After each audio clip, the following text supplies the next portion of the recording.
watching the ACC on ESPN. College football is presented by Hampton by Hilton as part of the Jiffy Lube rivalry series. Clemson's next game will be the ACC championship game in Charlotte to take on Pitt, who came up short today, 8 p.m. on ABC. And South Carolina will play another home game, the makeup, to play Akron at home next week. And here come the Gamecocks, led by quarterback Jake Bentley. Could say he comes from a football family. His stepbrother Chaz, quarterback at Rutgers. Brother Schuler, quarterback at Old Dominion and Murray State. And yeah, he's a coach's kid. Bobby Bentley is the running backs coach on South Carolina. Coached all three of the kids in high school. Has an 18-11 record as the starting quarterback for the Gamecocks. And is playing Greece his best football to this point right here. You want to peek at the right time, and here he is. First down and 10 from the 25, and the place is buzzing. They've banged out the building tonight in Clemson. Quick feed to Deebo Samuel. He is the playmaker. But there is a flag down, and we'll check the marker 5 seconds in. Referee's Matt Loeffler. Before the snap, false start. Offense, number 79. 5-yard penalty, first down. And that is Dylan Wadham. They start a true freshman at right tackle, South Carolina does. Well, you mentioned Jake Bentley, Steve, coming into this game. He's playing his best football of his career at South Carolina. This team has won 4 of the last 6 games, and a lot of it has to do with the way that Jake Bentley and this offense have been producing in an efficient fashion. And hearing it from the crowd early. In-state rivalry game. Hard to see any South Carolina fans in the building. It's all orange tonight.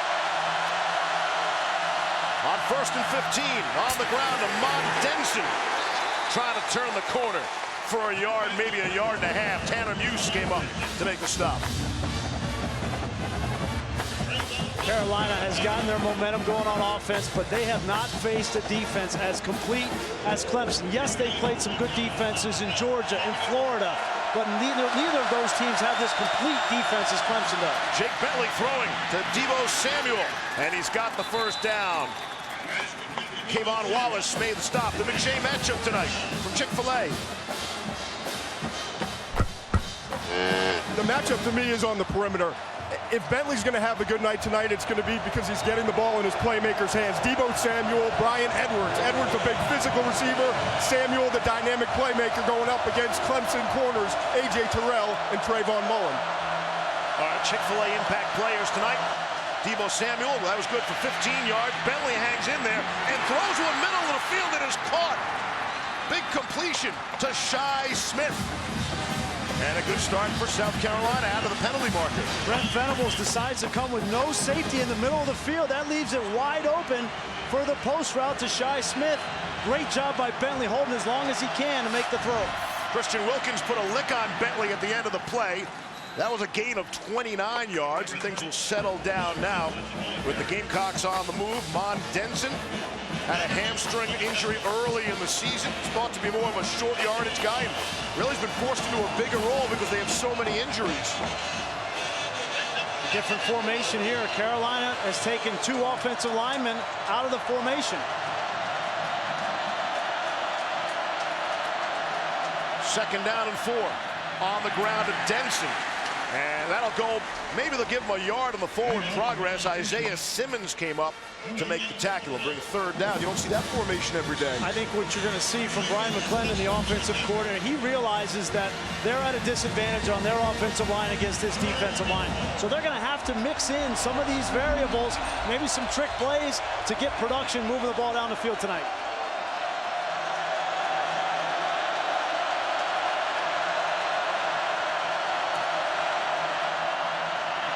Bentley throwing and completing to Shi Smith. And he's got the first down. Bentley looks cool and calm, gain of 8. Yeah, you know, Leaves, I think everybody loves to talk about Deebo Samuel and Brian Edwards, but I think Shi Smith goes very underrated for this team. He's reliable. Jake Bentley has a good rapport with him. He's got 31 catches now on the season, and he has become a very reliable receiver. First down and 10, and on the move at the Clemson 21. Good pocket for Bentley. Looked right and threw to his left, to his back. Denson out of the backfield, to go incomplete. First incompletion for Bentley of the game. We'll see how Brent Venables decides to play here in this red zone fringe area. We've already seen him be aggressive, try to blitz, come after Jake Bentley, and he gave up the post route. The last 3 or 4 snaps, he's played more vanilla zone looks.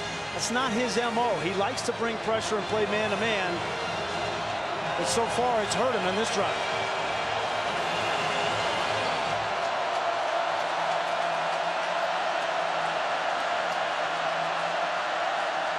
Another really zone look from Clemson.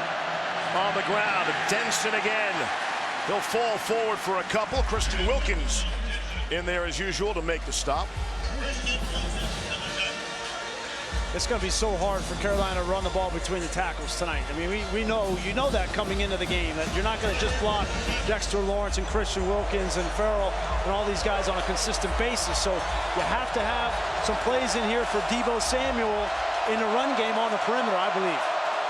9th play of this drive.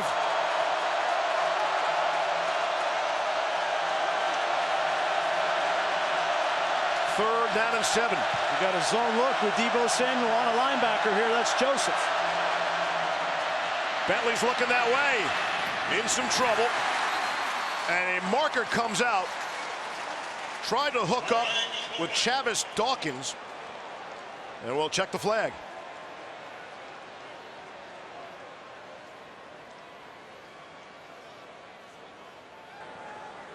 Offside on the defense, number 99. 5-yard penalty, 3rd down. That's Cleveland Ferrell getting flagged. The officials, if you were curious, are from the SEC here tonight. This brings up for Carolina, it brings up the opportunity to run the football in this short yardage situation, 3rd and 2. You got the whole playbook at your disposal.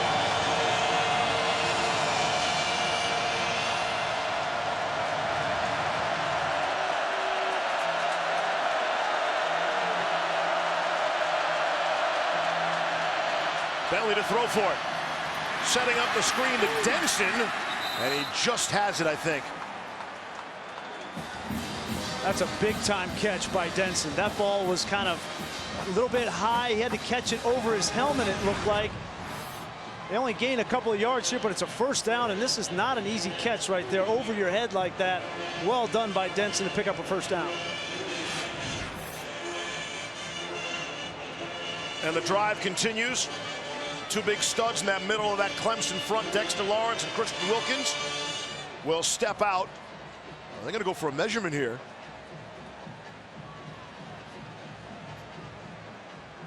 Looked like he had to get to the 11-yard line. You know, the yellow line is unofficial. Still. I'm looking at the chains. I can't see the yellow line. It's a 1st down. I took my kids to an NFL game. They're like, where's the yellow line? But that's the kids today, right? They're young. Give them a break. Yeah. Hey, Dad, where's the yellow line? I can't see the yellow line on the field. I never have gotten out of the habit as an old quarterback. I look over to the sideline to the sticks. That's just what I do. Dexter Lawrence and Christian Wilkins are back in there. So they move the change. That's the 4th 1st down of this drive. The other benefit of this is keeping that Clemson offense off the field. Rico Dowdle has checked in. Here's Bentley under pressure, got a jersey pulled, and he'll just throw it away. Austin Bryant had the pressure, and he was trying to yank Bentley down. It's going to be a matchup to watch. Austin Bryant on the true freshman, Wanham, and that time it's just speed around the edge. Wanham's going to be a good player, but he's 315 pounds, and as a true freshman, he hasn't seen that kind of speed consistently. Quick throw to Shi Smith for a couple. A.J. Terrell making the stop, bring up a 3rd down. And as good as this drive has been, now the 13th play of the drive, this is the tough area of the field to score on Clemson. They just do not give up touchdowns. You see, they haven't given up any points in the last 8 quarters. 3rd down and 8. They're bringing the linebackers through the middle. Nice job by Bentley, audible. Here comes that pressure right up the middle of Bentley, and he got rid of it into the end zone for the touchdown. Deebo Samuel for the score.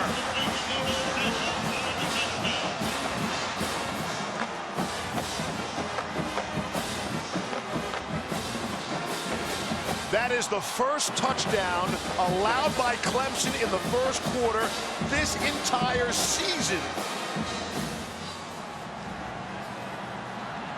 On for the extra point, number 43, Parker White. Parker White on for the extra point. On the way, and it is good. A most impressive start for the Gamecocks. Maybe this is as good as you can do it from the quarterback position. This blitz is coming. He knows it's coming. Watch Jake Bentley. Give ground, give ground, give ground. And then right here, he's got pressure, and he has to find a window to get that into Deebo Samuel. That is as good as you can do it at the quarterback position under tremendous pressure. Well done, Jake Bentley.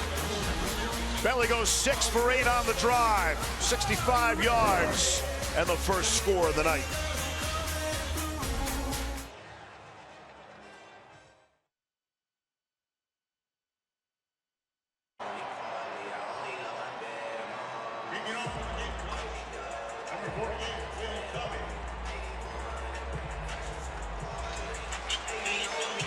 So an impressive scoring drive by South Carolina. Has them up on top of Clemson, 7-0. Will Tommy will kick it away. And we'll get our first look at Trevor Lawrence and that explosive Clemson offense. They actually lead the nation in explosive plays. Darian Kendrick is back deep. He'll let it bounce in and out of the end zone. I mentioned Trevor Lawrence. That kid's a winner. 52-2 in high school, a couple of state titles. He won 41 games in a row. Set a Georgia State record for passing yardage. Was named the starter in week 5. Some 21 passing touchdowns on the season.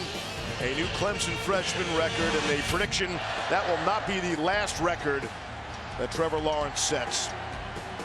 I'm really looking forward to watching him play in this game. You know, he's had an unbelievable season, but rivalry games are just a little bit different. Probably a little bit of nerves, butterflies. See how he handles it. On the ground, Travis Etienne got off to a slow start a week ago. He'll get 3 there, did some pouting on the sideline, and there's the best news for Clemson tonight, the return of Hunter Renfrow.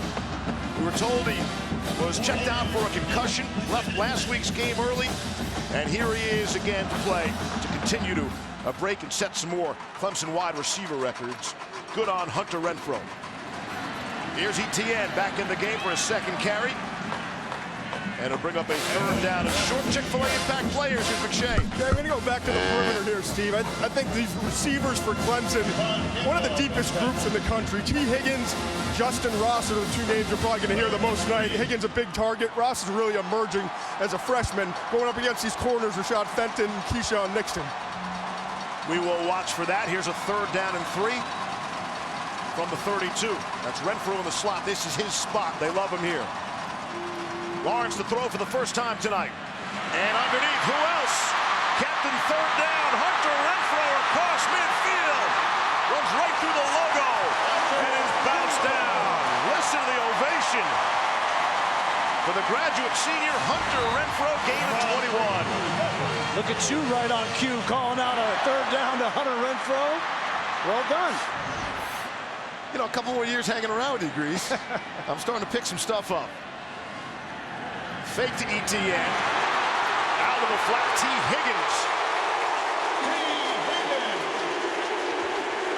You know, it's crazy to me. Everyone in the building, including you, Steve, knows that they're going to the slot receiver Renfrow on 3rd downs, and yet I just don't understand why there's not more press coverage. Even bring a safety over and get help. You got to take him away on 3rd downs. That's a great point. Easier said than done. Everybody knows it's coming. Here's Amari Rodgers on the quick screen to the receiver. One of the challenges as to why you can't play man-to-man on Hunter Renfrow if you're South Carolina, all the injuries. They have 9 players on the defensive side of the ball that are out for this game. You see at every level, this defense has been decimated with injuries. The defensive line, linebackers, Bryson Allen-Williams continues to be out. So they have their hands full with this offense tonight. 2nd down and 7. On the ground, Etienne spinning around for 1st down yardage. I mentioned the slow start that Etienne got off to last week. He had his first 5 carries for 4 yards, headed to the sideline and was really upset. And then his players got to him. I guess the coaching staff got to him as well, and he certainly turned it on. Averaged 0.8 yards per carry in the first half last week. In the second half, averaged 9 yards per carry. Had 2 big touchdown runs on the way, 27 and 29 yards to blow things open against Duke.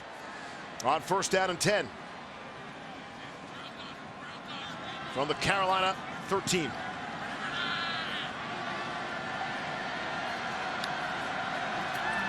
Lawrence, the throw, gets some late pressure.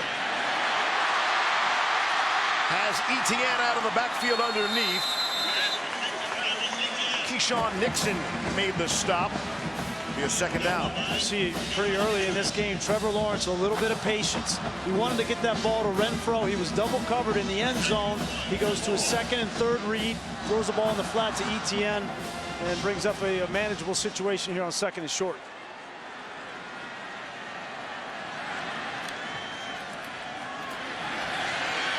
Tavian Feaster. They're going to mark him short of the goal line. But he has the 1st down. And it will be a 1st and goal from inside the 1. Great sign for this offensive line up front, especially right guard Gage Cervenka. He's been inserted in that starting position the last month. Coming off the football here inside the 5-yard line.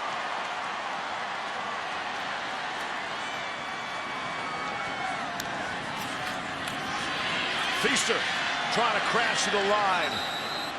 Can't get there. Josh Belk in the middle. And R.J. Roderick there to make sure of that stop. Nice job by Brad Johnson as well, Steve, coming off the edge. He's going to play a lot of snaps. No DJ Wanham, no Aaron Sterling on the outside. So Brad Johnson, the buck position has fallen on his lap. Really nice job on that last play. 2nd down and goal. Good look from our sky cam.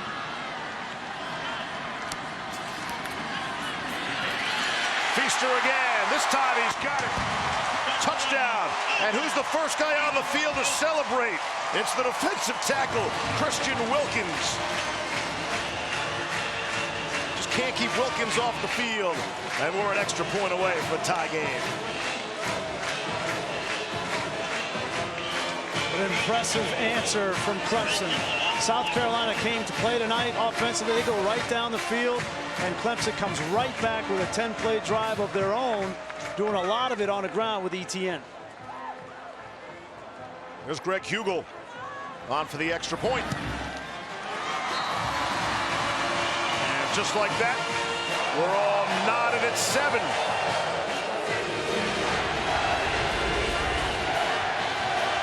Right away on a key 3rd down, Hunter Renfrow involved. One of the big plays leading to the touchdown. Speaking of big plays, they're big players.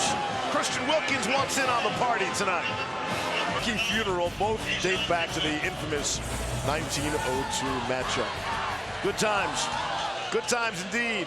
They're having a good time. Hope you are as well. A Saturday night, Death Valley, Clemson, South Carolina. Final home game of the season for these Tigers. They got big plans, big plans. B.T. Potter puts it in the air. And this will go for a touchback and 2nd possession for each team coming up. But first, here's Adnan Burke.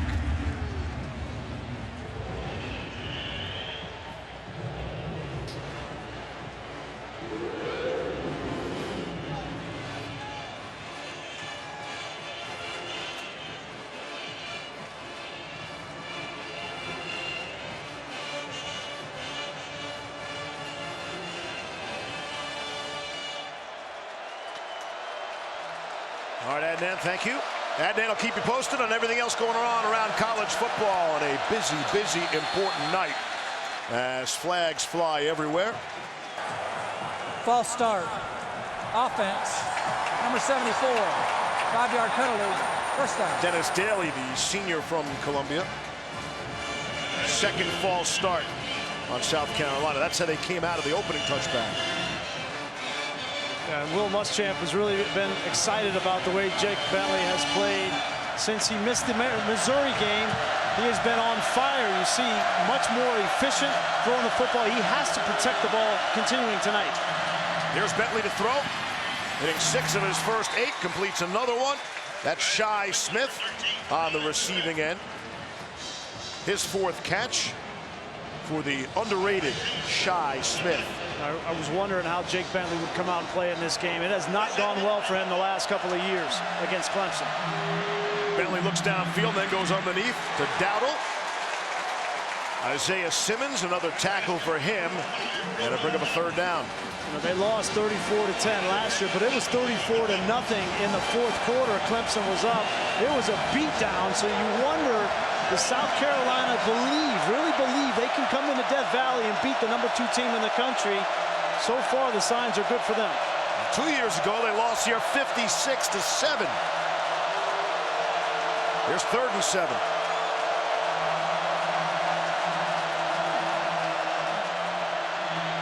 Bentley to throw for with pressure in his face, able to unload and complete it. Shi Smith again, his 5th grab, and they'll move the sticks, Todd. Well, the thing that really has impressed me early on with Bentley is that he's hanging in the pocket. You see the pressure coming in his face. He doesn't back down, stares down the gun barrel, and is able to deliver the 1st down. Todd, great job by the right guard Hutcherson there to block Wilkins. Again, it's Shi Smith. Oh, takes a big pounding by A.J. Terrell. Terrell was not messing around there, sending a message. These are the kinds of hits in rivalry games that set the tone. Both guys, they don't want to hit their heads, right? Because you get a penalty there, so they're hitting their bodies. Looked like Smith thought he was going to hand out some punishment there, and he was on the receiving end. 6 catches, 61 yards so far for Shi Smith. Here's 2nd down and 8. This one has a good feel to it tonight. Here comes pressure. Blitz is not picked up. Bentley gets rid of it. And in the neighborhood of Deebo Samuel. Chalk that one up to Brent Venables. He got Jake Bentley on that one. Bentley was not anticipating that blitz. And the linebacker was not picked up, and there was no hot receiver for Bentley to go through. He was very fortunate to be able to buy some time and get rid of that football. Bring up a 3rd down and 8. This is the 3rd incompletion so far for Bentley. And as you see, that Clemson front, that's an NFL front. And they are among the leaders in the nation in tackles for losses and sacks. And they're going to bring in Xavier Thomas, the true freshman, to rush on the right tackle, the freshman. Here's Bentley. Nowhere to go. Austin Bryant was there first. And a sack to the season total for the Tigers. It's an embarrassment of riches for Clemson when they get in this 3rd down package. They bring in 4 elite pass rushers, and this time Bryant gets matched up on the tight end, Kyle Markway, and that's a no match for Bryant. And we'll get our first punt of the night. Joseph Charlton from his own 30. One of the best punters in the nation. Maury Rogers will let it bounce. And it's going to be down at the 3-yard line.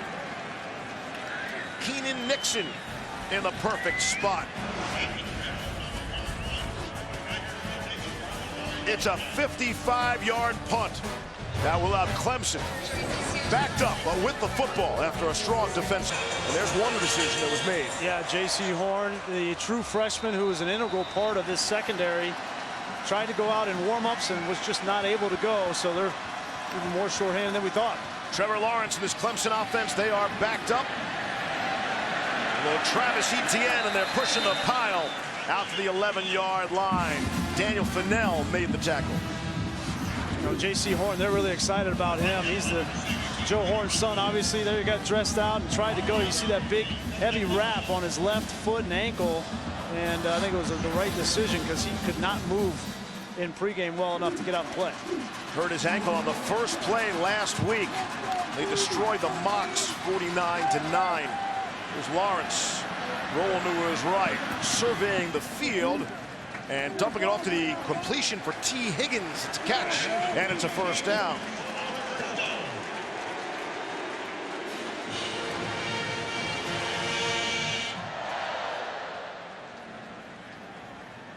Noticeable difference in the start out of Trevor Lawrence from last week to this week. He starts off perfect, 5 for 5. Seemed a bit off the mark last week. Was not helped out by a bunch of drops and some misses. Here's Justin Ross on the completion. Got blockers in front of him all the way down the field. Justin Falcinelli providing the escort. Gain of 26. Justin Ross, as we talked about earlier, is really emerging as a big-time playmaker. He's a vertical weapon, a guy who can create after the catch as well. You see here the speed, the quickness, and also some vision in the open field. I'm impressed with Ross as a freshman. Yeah, you know, Todd, I think the thing last week, 9 drops from this Clemson team, and they got a talking to in practice, so a good sign for them. They're securing the football early. Here's Etienne right up the middle. He's very close to another first down. Keir Thomas made the stop. You mentioned the drops, Grease, last week. Dabo told us, according to his count, 9 drops, but Lawrence missed on 6 throws. He said that's 15 plays. I did the math for you. You can complete half of those, and it's a whole different story. Well, it's one of the most explosive offenses in college football. So if you have 15 more connections, that's 15 more opportunities, obviously, to be explosive. You're not going to get them all. You're going to miss some of them. Here's Renfro. Another first down inside of the 40. And the Tigers are humming here on offense in their second possession tonight. There's no question that this offense is the most dangerous when they are running the football, and then off of that run game, they're throwing the ball well. Last week, they didn't run it well enough in the first half against Duke, and that's why they sputtered. But they've got both the run and pass game going early here. You said in the break that the first Clemson touchdown drive was a little too easy, and they're moving down the field here again with some ease. Lawrence will look to his left and throw to his right to Feaster. He stays on his feet. They'll drag a few white jerseys with him. Close to another first down. So we come up on the final minute of quarter number 1. And really, your only hope if you're Will Muschamp is you got to try to get some turnovers, try to steal some possessions, because you're not going to consistently be able to stop Clemson, especially with all these injuries. So guys like in the secondary have to be ripping at that football when Etienne and others come into the second level. Second down and 3. Lawrence has yet to miss tonight. And there it is, his first miss, looking for T. Higgins. Turnovers have been a problem for South Carolina, Greece. They rank 111th in the country. They're -3 for the season. That's just one of the problems for Will Muschamp and company in his 3rd year, and they've shown a lot of progress this season. They have, and all 4 losses this year have been to teams that are currently ranked in the top 25. So they've been no slouches, but he certainly needs a signature win. It's called 3rd and 2.5.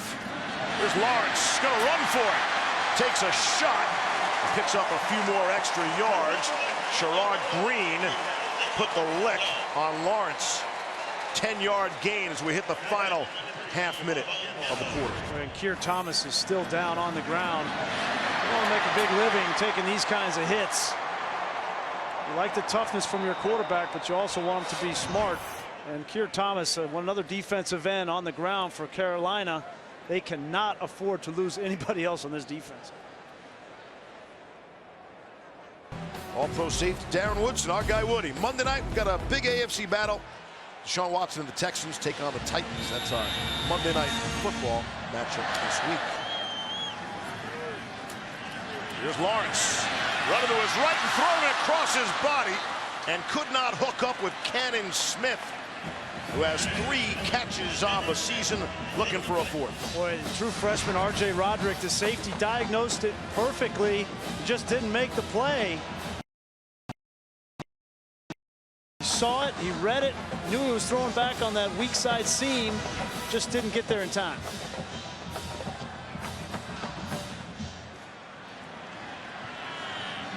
Lawrence started 8 of 8, and he's missed on his last 2 throws. 21 ticks left in the quarter, tied at 7. Lawrence a throw again. 6-1 in there. This one is caught for the score. T. Higgins, and the Tigers on top.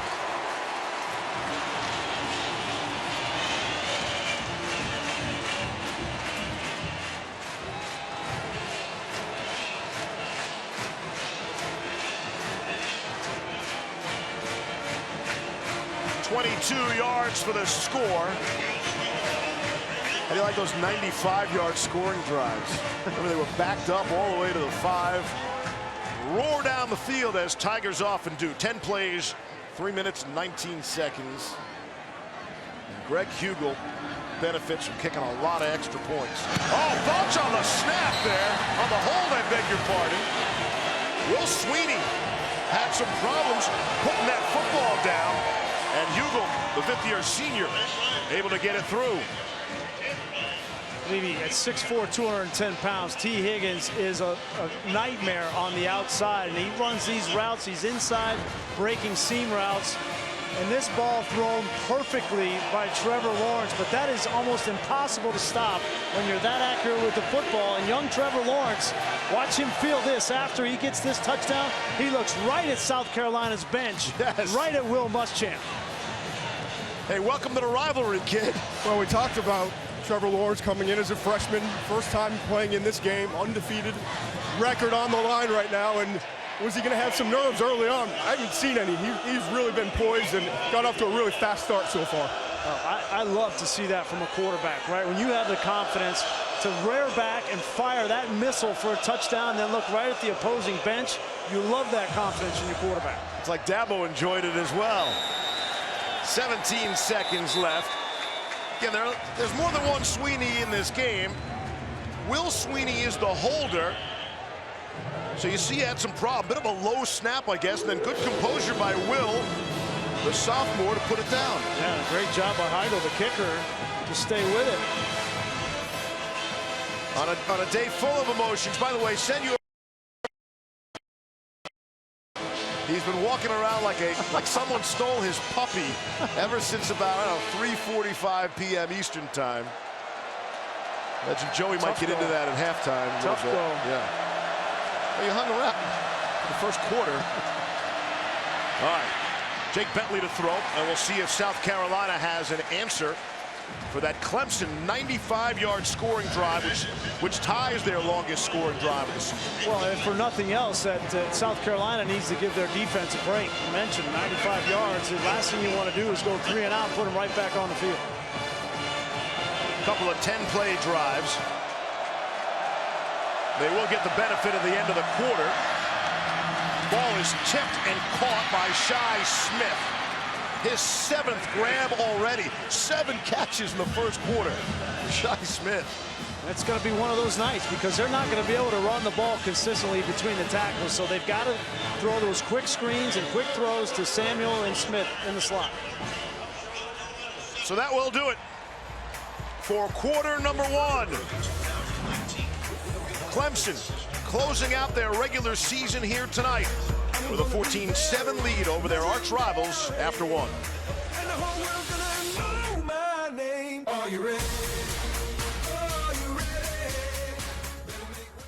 Cam coverage of the game streaming live on the ESPN app and on Xfinity X1. Steve Levy, Brian Greasy, Todd McShay, and our outstanding crew wishing you all a wonderful Thanksgiving weekend. Football, food, family, in whatever order you so choose. Here's Deebo Samuel being walked backwards by Kendall Joseph and a host of Tigers. Be interesting to see how the offensive coordinator Brian McClendon for South Carolina chooses to use tempo here. You know that they want to go up tempo and keep Clemson's defensive front out there and try to tire them out, but the problem is you can't go so fast that you put your defense at risk. Here's Bentley with all sorts of time, able to complete to Brian Edwards. Edwards stays on his feet and is lassoed down at the end by Denzel Johnson. For Brian Edwards, That's his 36th consecutive game with a reception. That's every game of his South Carolina career. Well, and Clemson is very familiar with Bryan Edwards. They would have loved to have him here in Death Valley, but he decided to go to South Carolina, and he's been one of the best receivers in the SEC, in my opinion, this season. A big, strong target for Jake Bentley. On 1st down and 10. Across midfield. Mon Denson, the ball carrier. Stopped by Cleveland Furl. Denson is one of a host of running backs. It is a running back group by committee. You'd like to have one guy stand out, but due to injuries and different kinds of abilities, they've gone with a host of running backs. What a catch through traffic. Amazing that Bryan Edwards able to come up with that grab. Amazing that Tanner Muse didn't intercept that ball. He was in position. I don't think he could pick the ball up out of the hand of Bentley. That's why he missed it. I'd like to see that one again. Well, let's try to get that done for you. Well, I ask and you shall receive. There you go. Look at Muse, 19. He's playing that linebacker position. He reads it, just misses. It looked like it may have been tipped at the line of scrimmage. Muse knows. He knows. Redshirt junior, Belmont, North Carolina. Another one of those Clemson Tigers. Feels like he's been here forever.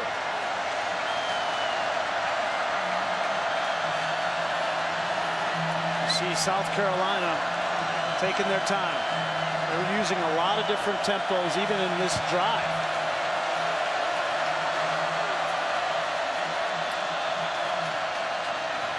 Off the play fake.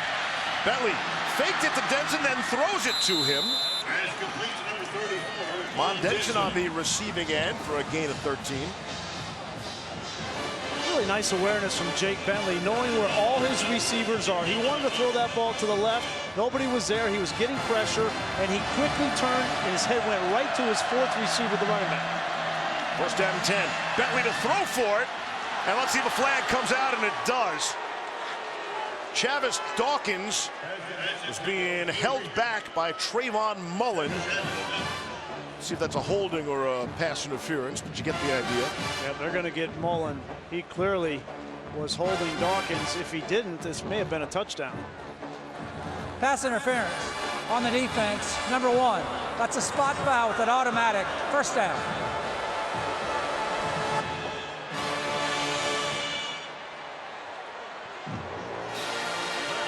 Talked about Edwards and a player that Clemson would have liked to have gotten. Clemson actually got his grandfather. So there were Tiger bloodlines in there, and he still passed and went to Columbia instead. 1st down and goal. Inside the 5. Pressure coming at Bentley. Throws to the back of the end zone. Deebo Samuel was there. So too was Isaiah Simmons. Really nice job by A.J. Terrell on the outside. This is just that sprint out play that we see every college team run. And if you're playing man-to-man coverage, it's difficult to guard it. But Terrell stayed outside and took away that easy throw and forced Bentley to throw the football away. 2nd down and goal at the Clemson 3.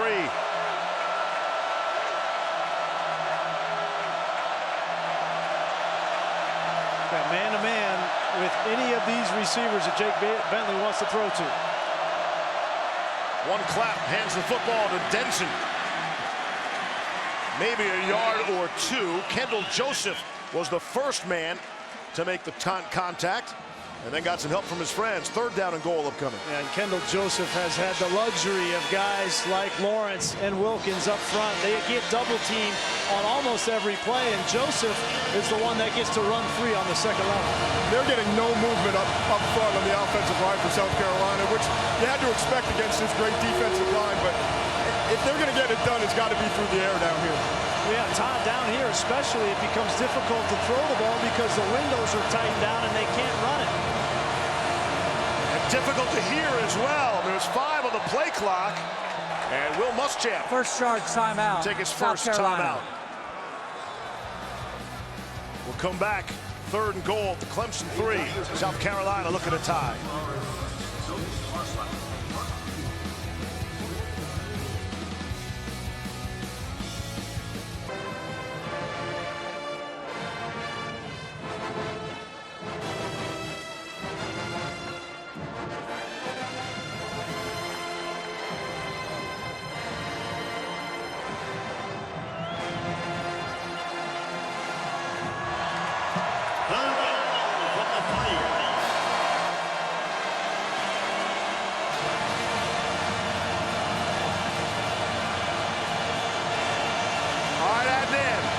It's loud in here. I'm sure whatever you said was clever.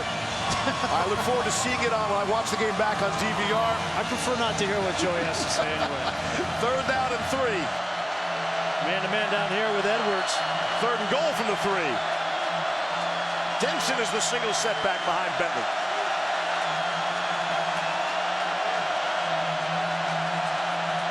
Out of the timeout. Here's Bentley, lofts one. And he and Shi Smith could not connect. Smith was looking to his right, and the throw went to his left. I understand why you targeted Isaiah Simmons, right? He's a converted safety, and you get Shi Smith one-on-one on him, but that's a difficult throw. How about this call? South Carolina admitting they didn't come here for a haircut. They came to win the game. Kick the field goal. Take the points.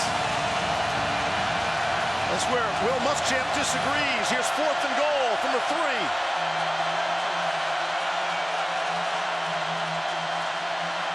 Blitz is picked up. Bentley throws back in the end zone, and it's through the hands of Brian Edwards. And the Tigers defense holds.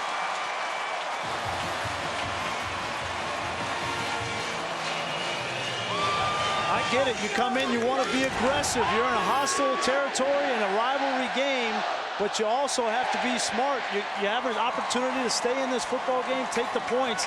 This is not an easy defense to convert against, and that play really had no chance.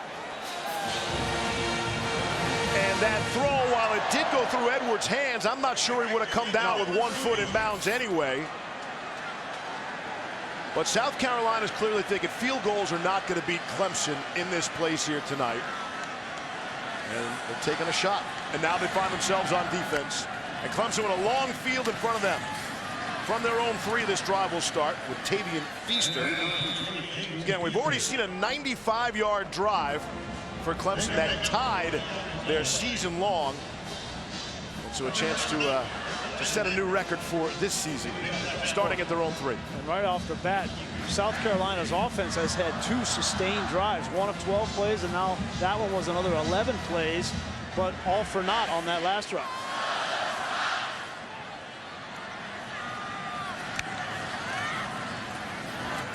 Lawrence, Amari Rogers on the receiving end. Daniel Fennell made the stop. Looked like Lawrence had to throw through his own player there. So you see some of the numbers from this game. The yards very close. Time of possession to this point, advantage South Carolina. Been a really well-played game so far. You know, sometimes these emotional games, you wonder in the first quarter if there's nerves, but this has been a really well-played game so far. Both quarterbacks playing well. Lawrence got really close to Feaster, so they had to throw it through Feaster. Out to Rogers that time. Here's 3rd down and 3, taking a shot down the sideline, and it's caught. T. Higgins at the 40, and a flag comes in late. Let's see if he got Higgins for the push-off. T. Higgins now in his sophomore year is really blossoming into a big-time wide receiver for Clemson. And knowing where they're Pass going. interference on the defense, number 5. That penalty. First down. It's number 9. That's Keyshawn Nixon who got flagged. Correction, number 9 on the penalty. Number 9 on the penalty. Obviously listening to our broadcast. I was just going to say, knowing where Clemson wants to go at the end of this season, they're going to need T. Higgins. They're going to need Justin Ross to go up and make physical plays like that with some of the defenses that you're going to see in the playoff. And that was on a 3rd and 3, Grease. Now it's going for the 1st down, trying to get a big chunk play there. And it's 1st down and 10. Plenty of breathing room again on a drive that started from their own 3. Lawrence wants more. Throws and completes to Justin Ross. Took a pretty good shot at the 46 of South Carolina from Stephen Montag. Boy, what a luxury for Lawrence to have these 2 receivers. Now as a true freshman, Ross, that is very well done from a concentration standpoint, knowing you're going to get hit by that safety and still bringing that ball in. On 1st down and 10. That's Feaster. Right up the gut into the heart of that South Carolina defense. They've softened them up in the middle because they've been passed into the outside. Gain of 16 on the play. Move the chains, and they'll keep on moving on 1st and 10. Here's Feaster again, that soft underbelly of the Gamecocks defense. Well, one of the most underappreciated players on this Clemson offense is Garrett Williams, the H-back, but on back-to-back plays, number 44 inserts into the hole, blocks the linebacker, and allows Feaster to get to the 2nd level. 2nd down and 2.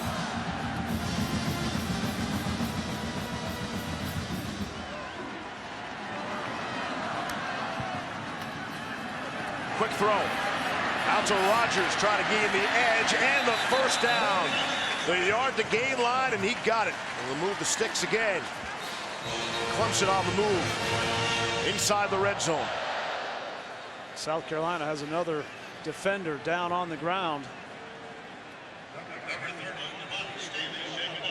I have not seen a team in college football to have these kinds of injuries on one side of the ball. Damani Staley is down.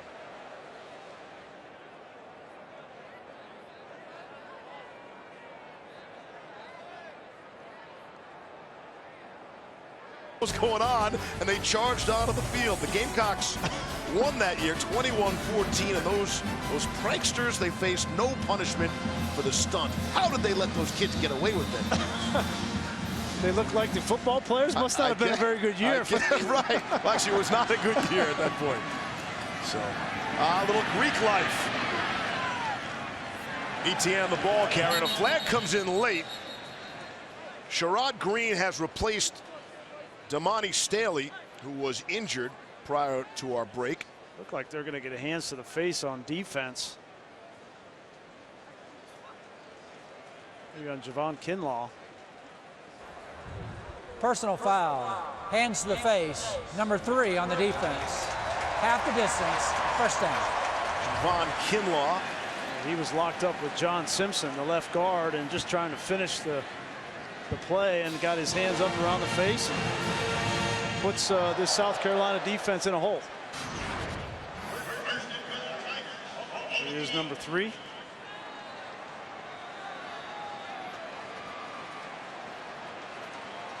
That's an easy call. 1st down and goal. Again, this drive started from their own 3-yard line. It's ETN inside the 5-yard line. The next touchdown rushing that Travis Etienne scores will be his 18th of the season. That will set a new single-season record for a Clemson running back. I imagine he's aware of that. So too probably is Dabo. He knows everything going on with this program. On the ground, Etienne not going to get there.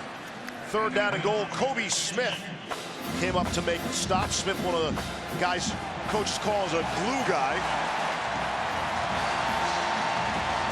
And here come the big fellas. That was the excitement from the crowd. Dexter Lawrence and Christian Wilkins are in there. The fridge package. So I don't think Etienne's going to get this rushing touch. And they have gone play fake to these guys and thrown for the score before. Let's see what they do here. On the ground, give it to Christian Wilkins. Doesn't get there. How about that? Somebody made a business decision. Rick Sandage, the freshman from Concord, North Carolina. Well, if you're going to bring the fridge package in, right, with 340 pounds and 315 pounds, you better have somebody like Sandage who weighs 290 himself to stand him up. And how about this? Dabo says you can go for it.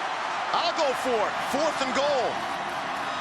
Pitch to Wilkins with momentum into the end zone for the touchdown. Christian Wilkins will not be denied on the 2nd attempt.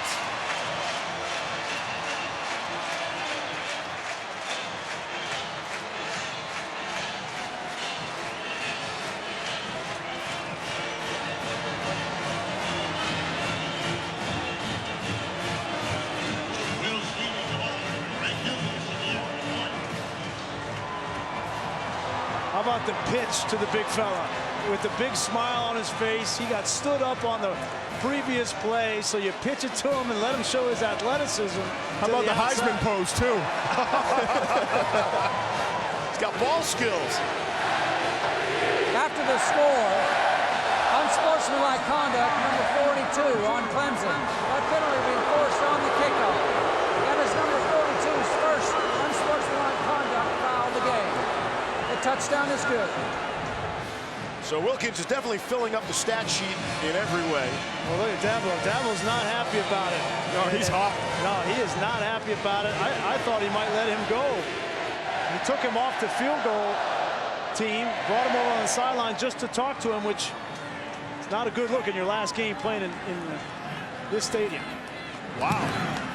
Extra point on the way and good. So really in a matter of seconds, it's all smiles and a big party for Wilkins, and Dabo's high-fiving, dancing on the sideline, then it quickly turns. Here's Wilkins for the score. And he pushes away and does the pose, which, you know, Dabo is about the team. I don't have a problem with that. But Dabo Swinney, he's the author of the culture here. There's nobody else.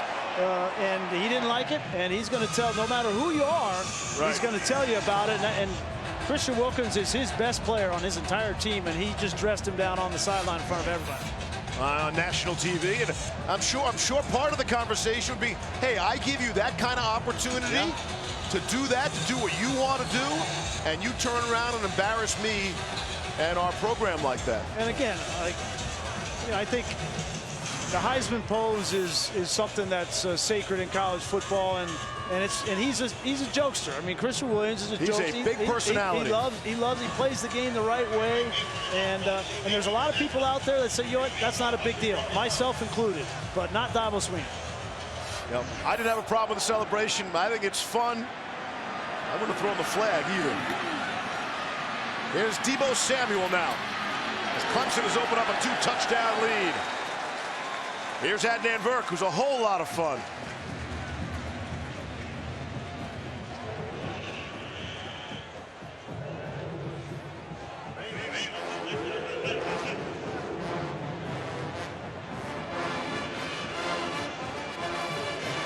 I got to be honest, Adnan, I was expecting a little more from you on the way back there. We could hear you that time.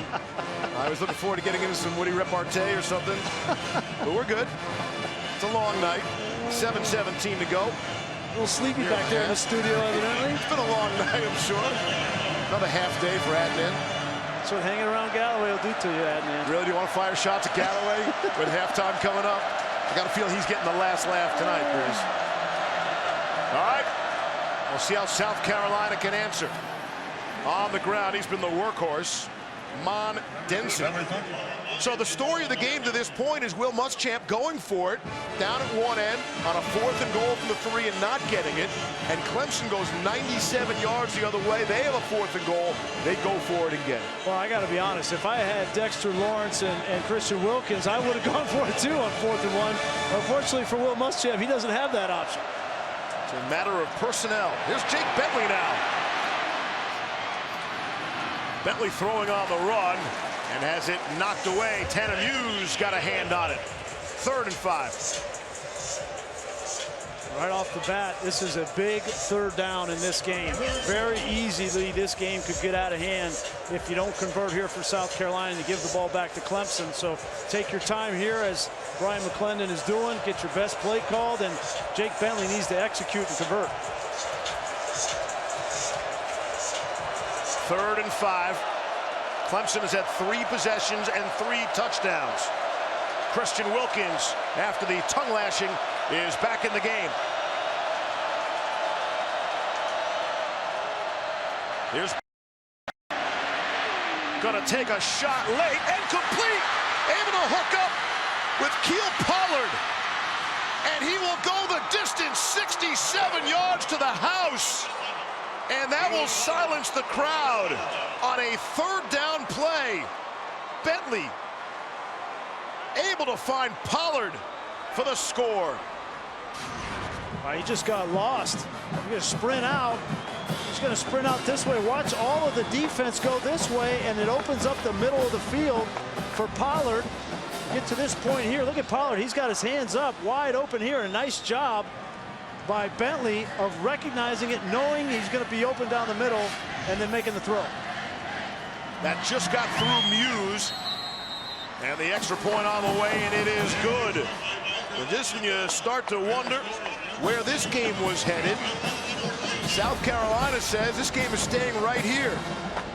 The big play.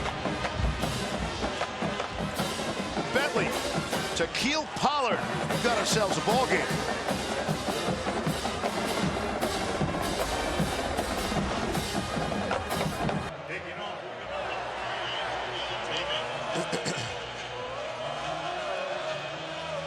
This season, Taco Bell is celebrating student sections and passionate fans like the Clemson Tigers by awarding the best student section of the year.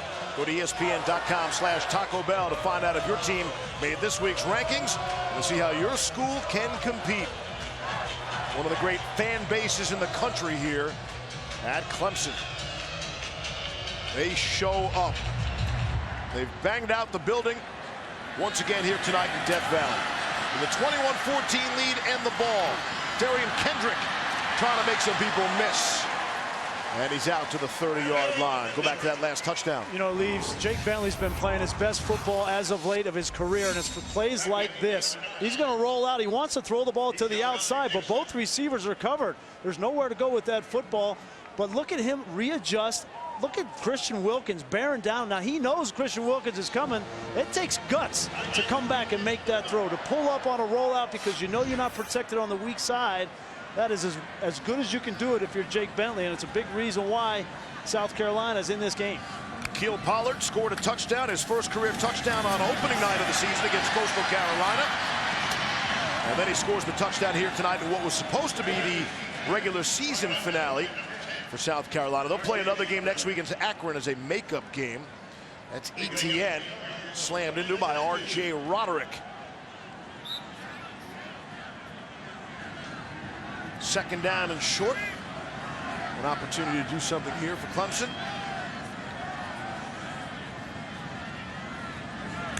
Trevor Lawrence on the ground. ETN hits the spin cycle, and he has first down yards, and then we'll get thrown back. And here's Adnan.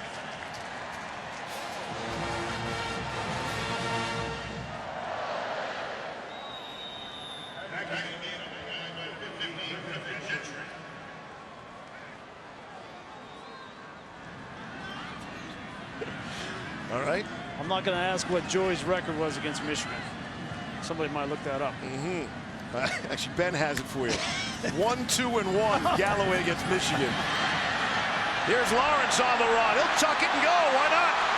Kid can scoot right down the sideline. And gingerly run out of bounds at the 25. It's a gain of 32 yards for Trevor Lawrence. There's an injured player way back at the 30-yard line. I think it's Javon Kinlaw, and he's upset. He was in the backfield with an opportunity to get Trevor Lawrence on the ground, and it looked like his left leg buckled, and he's frustrated. He's pounding the ground. The junior from Charleston, South Carolina, understands the importance of this rivalry and wanted to come in and play well. He's their best defensive lineman. And take a look as he gets into the backfield. Yep, that right leg just kind of buckles. Adds injury to insult. Amazing how many Gamecock defensive players have gone down coming into this game and even here tonight. See if he's backed up by Josh Belk, who was in Clemson's camp for transferring. Here's Adam Choice running away from people. Rashad Fenton able to drag him down before he hit pay dirt. Gain of 24. Choice. That's smart. Smart by Tony Elliott, Jeff Scott. Their best defensive lineman goes out, running right up the gut. So many options for this Clemson offense. So many weapons. First down and goal from the 2. On the ground, it's Choice again. Why not? He got you down there. In for the touchdown, Adam Choice. Clemson has had the football 4 times tonight, Grease. All 4 resulting in touchdowns.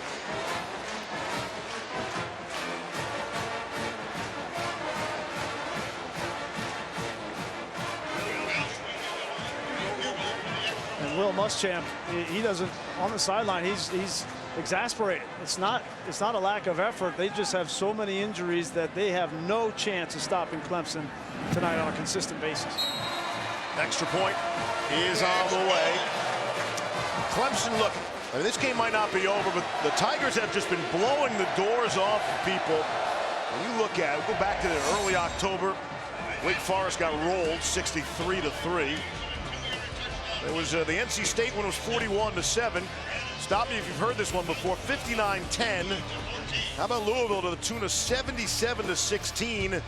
Last week able to overcome a 6-0 deficit to win 35-6. The closest game was the game against Boston College, which they only won by 20. But on average, over the last 6 games, they're winning by 42 points on average. I mean, that's obscene numbers. Yeah, and it was interesting talking with Will Muschamp about that. He said, listen, the ACC is not good, and there's so much discrepancy between the SEC and the ACC. Right. He really felt like he had an opportunity to come in here and play Clemson much like Texas A&M did, and to be in a ball game, but defensively they just have not been able to find any answers. That was the takeaway from the Will Muschamp conversation.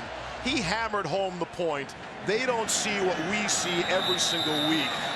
Now, you know, that might be a 1-year knock on the ACC. It is a down year in the conference. There's no question. There's Clemson and there's everyone else, and we'll see what Pitt can do next week in the conference championship game. But there have been teams who were very good a year or 2 years ago, making it one of the better conferences, just not this year. There's no question, and obviously Louisville has cratered, and Florida State is struggling. Miami has been up and down, so it certainly has been a tough year for the ACC, but Clemson doesn't care. Right, they know where they want to go. They've handled their business. They've played their schedule. You can only play who's on your schedule. Right. They went to College Station early. Right, and now they're handing it to South Carolina, which is a good football team. 28-14. See the Carolina answer. Bentley throws, got a man wide open. It's Samuel, and it's tail lights. Touchdown. Deebo Samuel. It's 75-yard strike from Jake Bentley. And just when you want to count out the Gamecocks, they answer back. They clap back. Boy, and Kayvon Wallace just sat on Deebo Samuel. It's just a post route to the middle of the field, and this is not going to make Brent Venables happy. 2 big plays by South Carolina's offense and back-to-back drives for touchdowns. And we have touchdowns on consecutive plays. 67 yards for Clemson on the last play, and then a 75-yard scoring strike for South Carolina. Boy, as good as Clemson's offense has been in this game, this defense has gotten some cracks with big plays in the secondary. And that comes 12 seconds after Clemson's score. Give me more. Where's Dad?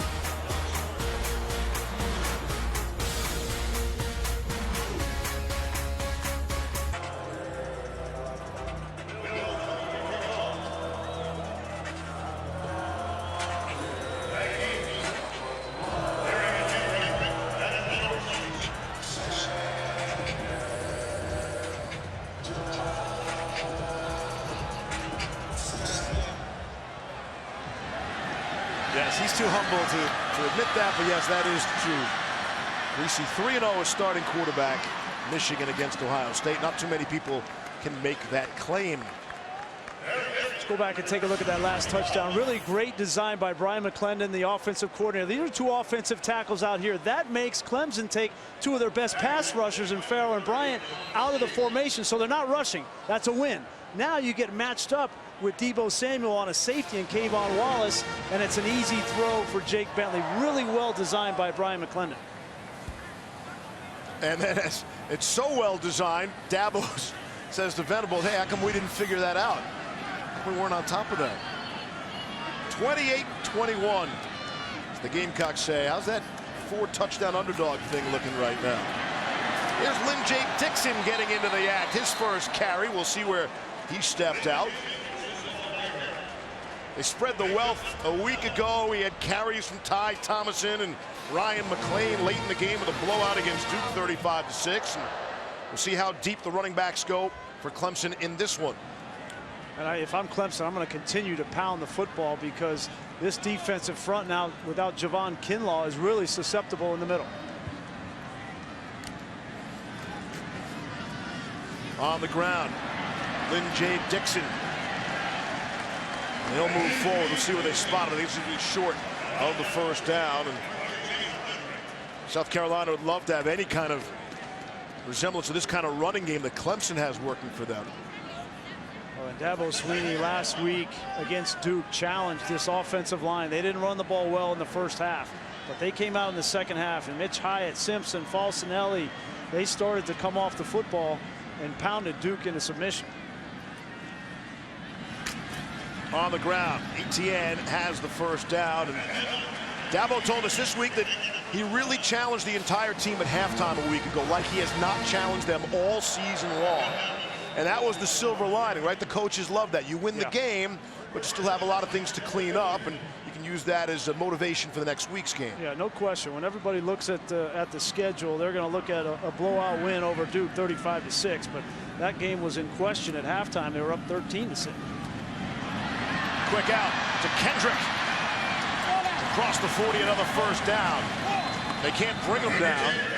They push him out. Clock winds to under 3 minutes left to go here in the half. They'll move to 6. Restart the clock. Well, when you set out with your offensive game plan, if you're Clemson, you want to be as efficient as they've been tonight. They've had certainly it going on all levels, running the ball inside, throwing the ball on the outside, both on the perimeter, but also downfield to T. Higgins and Ross. It's Etienne. Just back to the line of scrimmage. South Carolina in desperate need of a stop.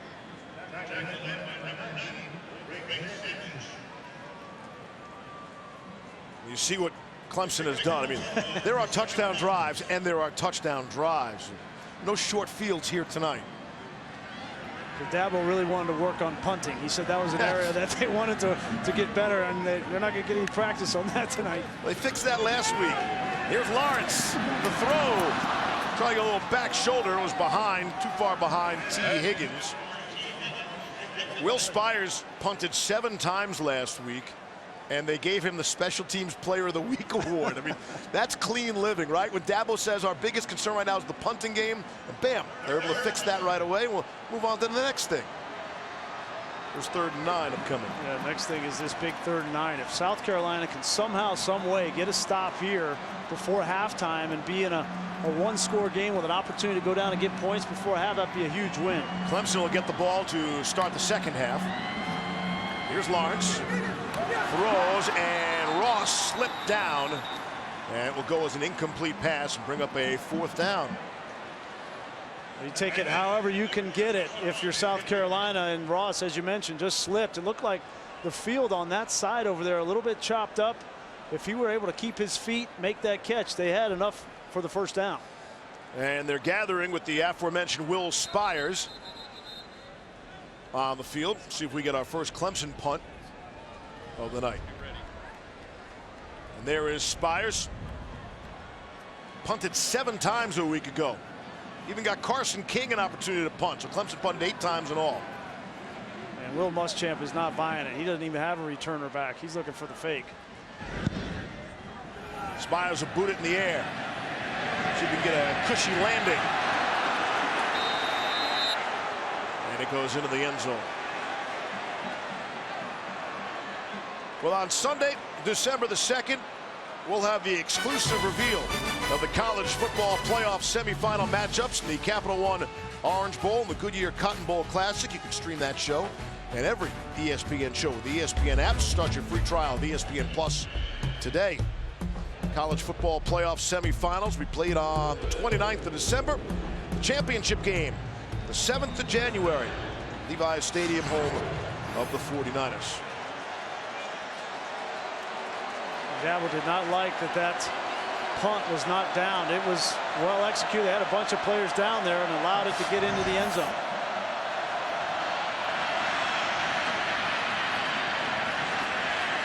Samuel again. Clemson defensively has got to settle down here. Their last 2 drives, big plays for touchdowns. Now a 2-minute drill here. They've got to settle down. They've replaced Kayvon Wallace with Denzel Johnson at safety. Here's Bentley now. 90 seconds to go in the half. Able to complete to Brian Edwards with some running room. They'll cut it to the middle and out to the 45-yard line. A flag comes in. And another busted coverage for Clemson. Way too much space for Brian Edwards on the outside, and that flag came down at the line of scrimmage.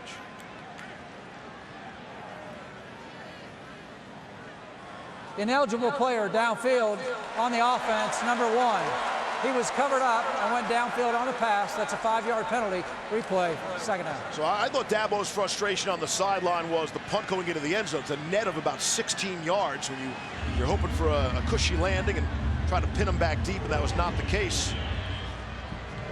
And he's looking at his defense saying, what are you doing? And you're looking at Isaiah Simmons, who was responsible for that flat. And there's been some breakdowns for Clemson in the secondary. They need to shore it up here on this drive, get to halftime to make the adjustments. Nullifies a 21-yard gain by South Carolina. The yards are piling up. Here's Bentley, able to throw and complete to Casey Crosby, the tight end. His first catch of the night. So right now, Clemson has replaced 2 of their starters. I mentioned Kayvon Wallace, and now they've taken Isaiah Simmons out, and they have Jalen Williams in at that nickel. Bentley with all sorts of time, intercepting, and it is picked off. J.D. Davis on the interception, and the first turnover of the night belongs to Clemson.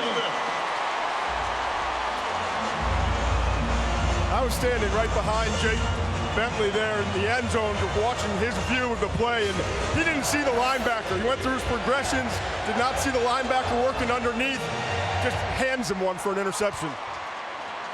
Yeah, Todd, he was looking outside to the right. He tried to come back to his 3rd receiver and just telegraphed it to Shi Smith.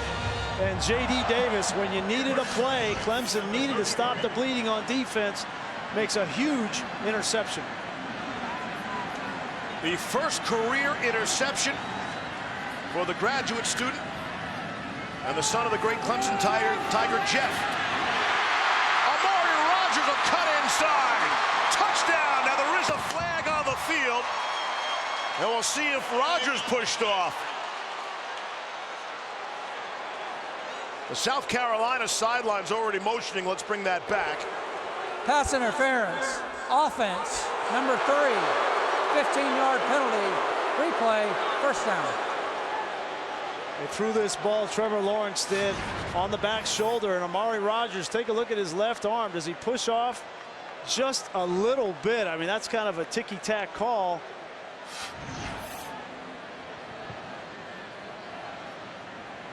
I would have kept the flag in my pocket there. And most of this crowd will agree. Better than 81,000 on hand tonight at Clemson's Memorial Stadium. With a minute left in the first half. Clemson has all 3 timeouts. At the South Carolina 48. Lawrence will throw. Finds Rogers there, down to the 40. See if they spend a timeout there. Yep. And they will. That's 1.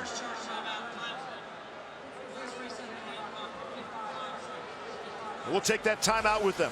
53 seconds left in the first half.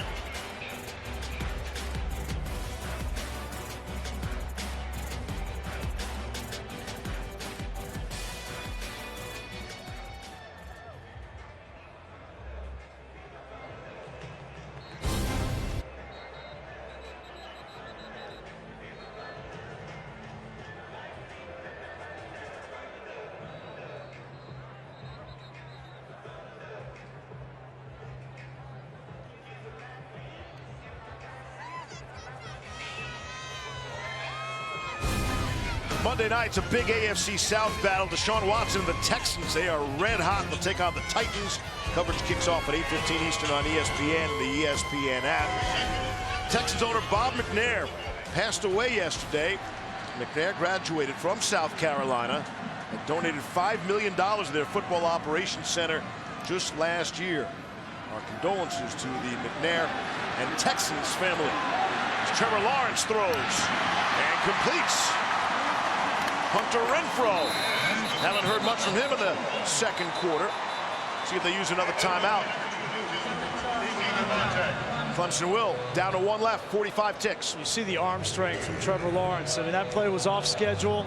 He moves around, buys a little bit of time, and then he's just got this rocket for an arm. The initial play is not there. Doesn't panic. Steps into the pocket, finds Renfrow, and then fires a bullet. And a smart timeout from Dabo Swinney. And Brian, tells you the confidence that Dabo Swinney has in his freshman quarterback. They could have put a knee on it. They could have gone into halftime, up a touchdown, but decided to just stay aggressive with their young quarterback. Yeah, we'll see how aggressive they are here on third down. And if they get this first down, stop the clock, maybe spike it to preserve that timeout, and maybe take a couple of shots to the end zone, and you can still throw it in the middle of the field because you have that timeout. 45 seconds left. It's a 3rd and 2. Whatever you decide to do, you better have talked about it on the sideline if you convert here, what you're going to do immediately. South Carolina stopped them on the last 3rd down opportunity. Not this time. There it is. Feaster. Now you clock it. He's going to get up. See, they organize this during the timeout.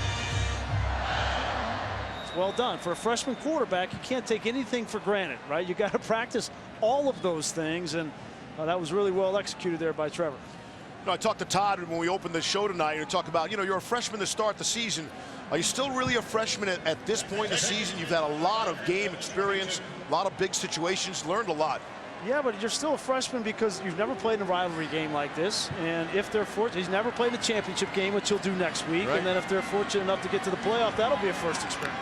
Lots of lessons to learn in the coming weeks for the Clemson young quarterback who throws, was looking for Justin Ross.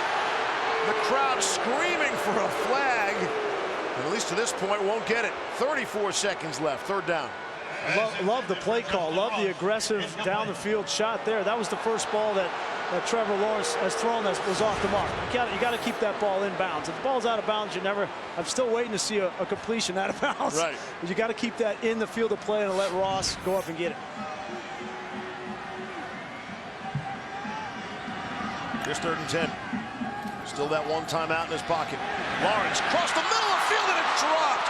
It was a little behind Justin Ross, but nobody on him, and he could not haul it in. Yeah, and that throw is a little short. If that throw was out in front of Ross, yeah, he could have caught this, but an accurate throw here is an easy touchdown. He just kind of locked his front leg, and the ball came out low. That's a tough catch for a receiver running full speed down the field. Kinlaw might have gotten a hand on that football. It leads to a field goal try. Here's Greg Hugel from 39 yards away. See if he can make it a 10-point game prior to halftime. On the way and no good. Missed it to the right. I think we've seen all the emotions out of Dabo Swinney so far in this first half. We've seen the highs and we've seen the lows, and Todd's going to talk to him at halftime, so that'll be interesting. What a huge bullet South Carolina dodges right there. They throw the interception. J.D. Davis gets the ball for them, and they've got an opportunity with all 3 timeouts in a short field, and they come up with 0 points. And now Clemson will have to watch South Carolina. There's some of those emotions from Coach Swinney. Gamecocks have 2 timeouts left in 25 seconds, and they'll just take their chances going to the locker room trailing by 7. And what could have been a phantom call on Amari Rogers would have been a touchdown. So I'm sure that Dabo Swinney is going to have something to say to the officials about that. South Carolina has to be very pleased to only be down by a touchdown at halftime. Clemson will get the football to open up the second half. It's been an up and down half for Dabo Swinney. And the Tigers number 2 in the land. Here is Coach with Todd McShay. Coach, you have a freshman quarterback playing in a rivalry game. How would you assess his play so far? He's been great. You know, unfortunate we had the PI on the touchdown, and then we dropped the touchdown right here. We got to make those plays, but doing really good on offense. We're running the football. We've made a lot of big plays. Just defensively, we got to settle down. They've had a couple of unique formations, and it got behind us. We've given up some big plays, so we got to get in here and settle down, see if we can get control in the third quarter. I appreciate it, Coach. The 21 points scored by South Carolina. That's the most Clemson has allowed in a first half. That's it. Halftime. It's a 7-point game. Send you back to Adnan, Joey, and Jesse. Joey, be kind.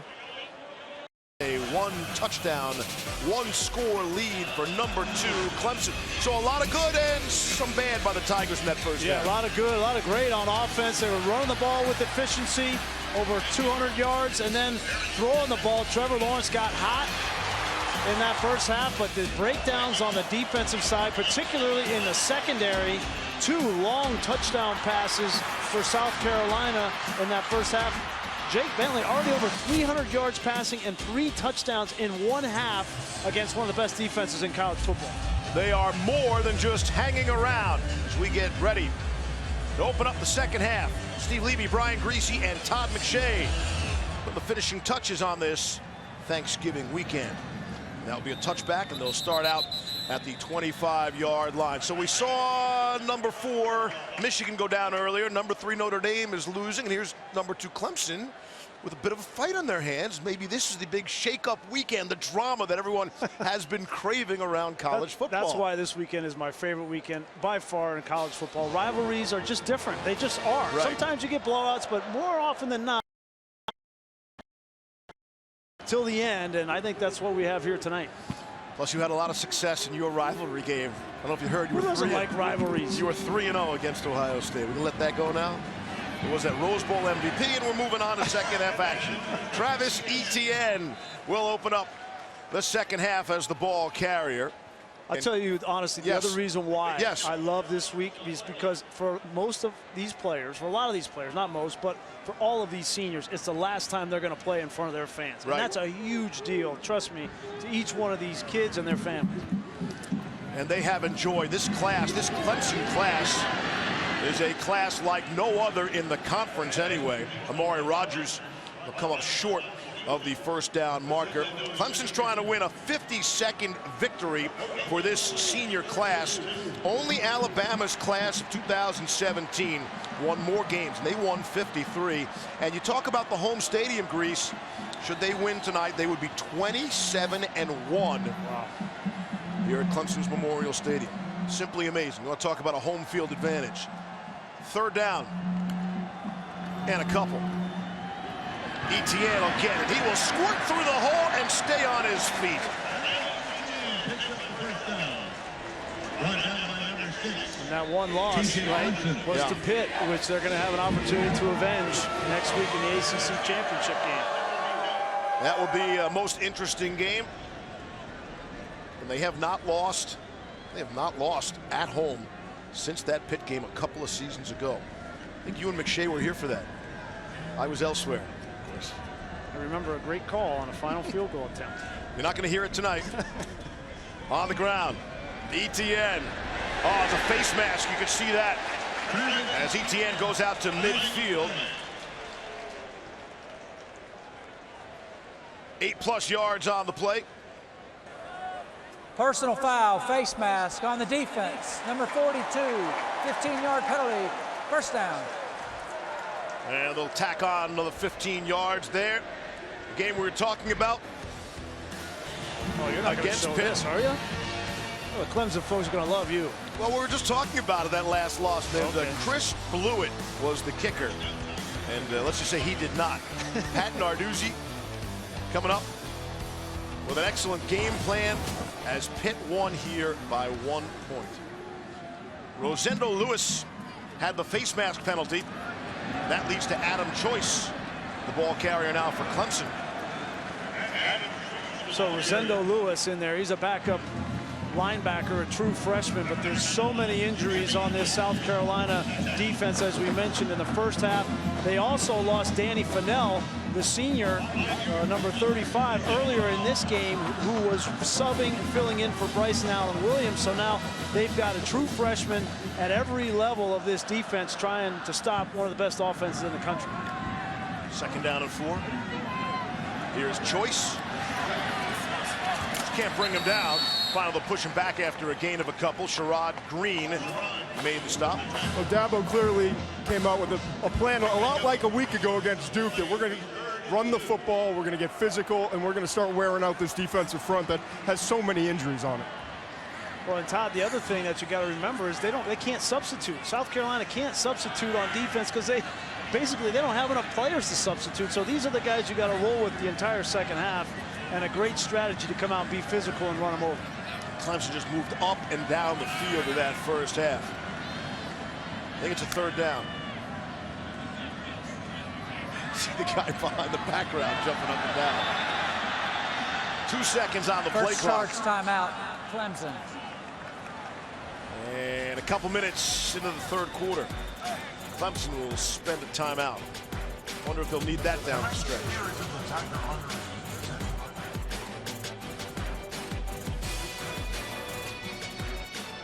So prior to the break, I could tell you there was definitely a 3rd down situation, Grease. You want to know how I knew?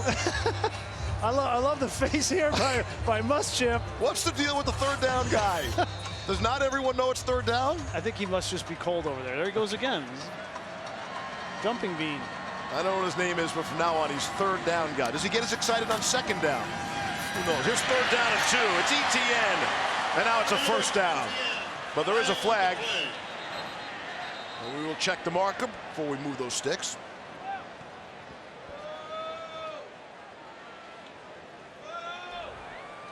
Holding. Offense. Number 75. 10-yard penalty. Replay. 3rd down. That's Mitch Hyatt, who has the school record for career starts at 54. Can't get any more experienced than Mitch Hyatt. He gets flagged there. Dabo disagreed. You know what that means, Grease?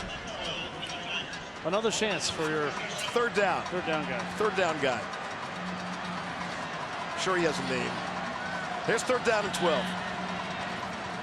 Tight man-to-man coverage. A single safety across the field. Rushing 4.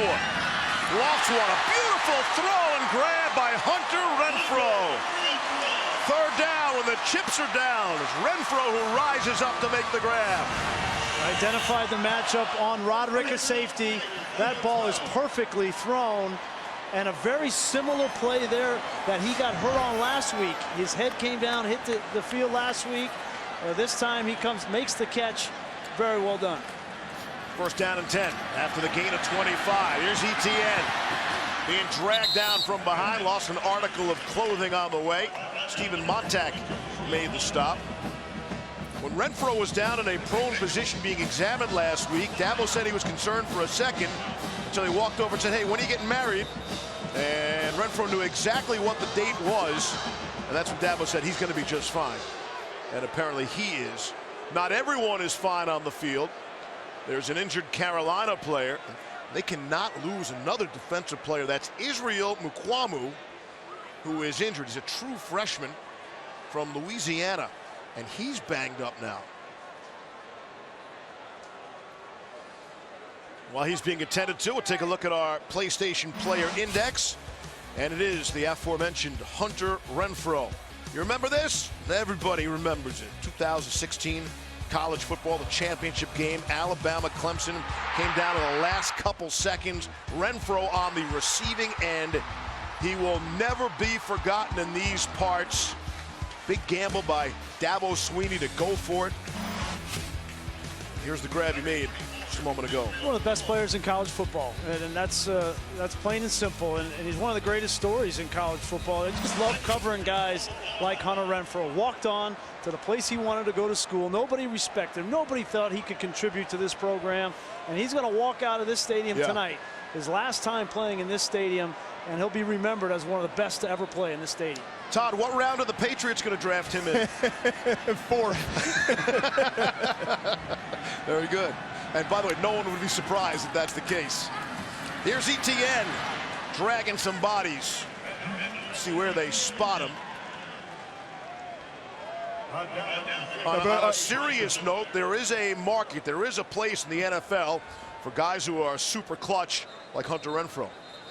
Yeah, and to me, it's the route. It starts with the route running, his ability to separate, the quickness at the top of his stem and running routes, and then it's the toughness to do the dirty work over the middle. I mean, not a lot of guys want to take the hits that he takes, especially at that size.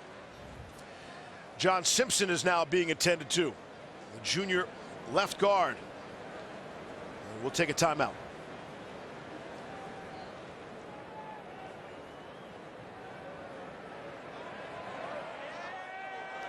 In 24 hours. They're banging the drum. Matt Bockhorst has checked in to replace John Simpson, and he is leading the way for the latest Clemson touchdown from Travis Etienne. And that is a Clemson single-season record for Etienne, his 18th rushing touchdown of the season. Well, you see Bockhorst there. He's fired up, number 65. He came in for John Simpson, and you see the trust they have in him. They run right behind him. He comes off the ball and puts his defensive lineman in the end zone. That's what they teach you as an offensive lineman. Score with your man. Out of the hold of Will Sweeney. Greg Hugel boots it through, and it's a 2-touchdown lead for the second-ranked Tigers. You see Bockhorst, the redshirt freshman, number 65 at left guard. Here he is. He's just going to come off the football on Sandage. And watch, he pushes him into the end zone, and ETN runs right behind him. That's a statement right there, coming off the football. Take a look at today's unexpected outcome, brought to you by ExxonMobil. It was 5 years ago. This was a top 10 showdown. Connor Shaw had a big night. Touchdown pass there, and Jadeveon Clowney was doing his thing at the college level. With a $1:53 left before Taj Boyd, his pass was intercepted by TJ Holman, sealing the win for South Carolina. That was the 5th straight victory in the series for South Carolina. And Clemson looks to return the favor. A win tonight would mark 5 in a row for the Tigers in this series. There's Deebo Samuel from the goal line trying to make something happen. And they'll bring it out to the 19-yard line. Here's Adnan Burke.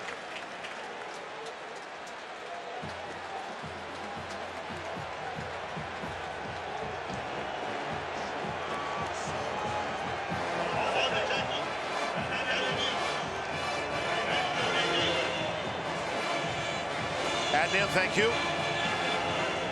Well, Clemson came out and did what they needed to do coming out of the locker room at halftime. Go right down the field offensively. Now we'll check on that defense, the adjustments that they make with Brent Venables in the secondary, in particular against Jake Bentley. So here we go. First down and 10. Clemson takes the second half kickoff. They go 75 yards for the score. Here's Jake Bentley, wide open, able to hit Pollard again. Pollard, who had the monster touchdown catch in the first half, able to make the grab. It's gain of 27 on the play. These Clemson defenders are looking to the sideline quite a bit, and both safeties, Tanner Muse and Denzel Johnson, that time were looking to the sideline, got caught off guard. Got 4 receivers to the right. Bentley in traffic threw it anyway, and somehow able to get that ball through to Deebo Samuel. You see Pollard goes right down the middle. You see these guys looking over at the sideline. They snap the ball. They're not ready. Then Tanner Muse doesn't even look at the middle of the field. He's a deep half safety. He's responsible for that throw. Hand off to Mon Denson. With that big gain to Pollard, Jake Bentley breaks Tommy Suggs' record of 316 yards passing. That's the most for a South Carolina quarterback against Clemson. That was set back in 1970. Bentley's up to 340 yards and moving. Yeah, you see that was Tommy doing the radio for Carolina. Jake Bentley is on fire, and it's all on his shoulders. They can't run the football. Second down and 9. Look out for Christian Wilkins. It's too late. Second sack of the night for that Clemson defense. This is what Brent Venables needs to do. You have the best defensive line in the country. You don't need to manufacture any pressure. Play coverage and allow these guys to rush. Nobody on this offensive line for South Carolina can block Christian Wilkins consistent basis.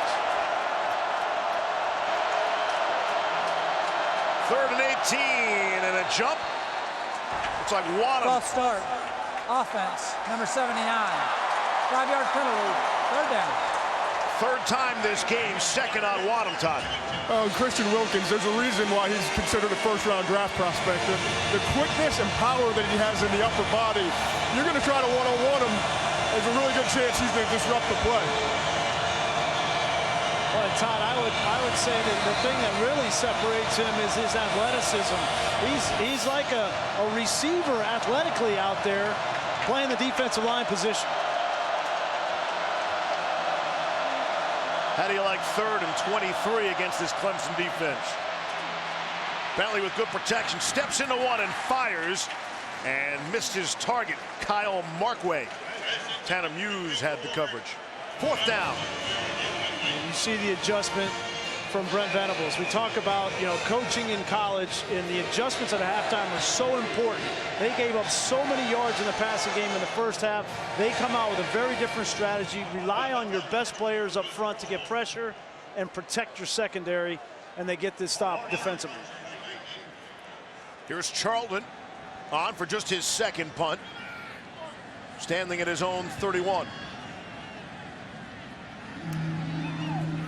Get it away. And Amari Rogers is back for it. Clemson. And he'll just let it bounce. It'll bounce out of the end zone for a touchback. 8:08 to go after that 55-yard punt. Christian Wilkins having himself a game. Got a touchdown, got a sack, and an unsportsmanlike conduct as well. Fill in the stat sheet.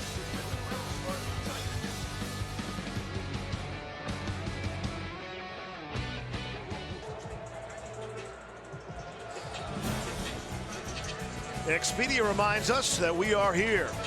Memorial Stadium, Clemson, South Carolina, also known as Death Valley. You got me with the comma to open the broadcast. Well, that's how you know it's a real rivalry game. Okay. Clemson, South Carolina. It's 1st and Iptay for Trevor Lawrence. And he's able to complete Justin Ross. And they'll move the chains again. Iptay, the funding arm that started in 1934 here. I pay $10 a year. Do you think the top boosters are still paying $10 and getting great seats? That's what, that's the seat backs that you got in the stadium. Yeah. That's what that costs. Right? Yeah. Inflation has taken over, I'm sure. Iptay, it's everywhere. Just like all in for Dabo. Tavian Feaster crosses midfield. Right, Clemson is doing whatever they want, whenever they want offensively. They can run it. They can throw it, play action. We've got the burners on the outside with Ross and Higgins, and the running game has been consistent, even with the loss of John Simpson on that last drive. On 1st down and 10, across midfield is Trevor Lawrence. Has good protection. And let's see if that's a catch, or is he out of bounds? Justin Ross out of bounds. 2nd down. What other team around the country, Grease? So a lot of teams with great wide receivers, but does anybody else in Alabama, do they have anyone with a Travis Etienne as well? That kind of standout running back to go along with the outside weapons that really separates Clemson's offense. Well, Alabama. Right. Alabama does, certainly. Oklahoma? Oklahoma doesn't have that kind of bell cow running back. They've got a bunch of good backs, but not somebody with the talent of an Etienne. Lawrence throwing off the play fake to T. Higgins, finding some running room. He's inside the 20 and staying on his feet down inside the 15-yard line. Here come the Tigers again. This offense for Clemson is predicated off this run game and then the play action, and we've seen 4 or 5 times tonight, Leaves, this skinny post. I think it's the favorite route that Trevor Lawrence throws, and certainly Higgins and Ross love running that route because you throw the ball on time, they're big physical wide receivers, and they can run after the catch. Gain of 34 there. Here's Lawrence. They mix it up so well. Tavian Feaster to the house. Touchdown. the Tigers will tack on another score.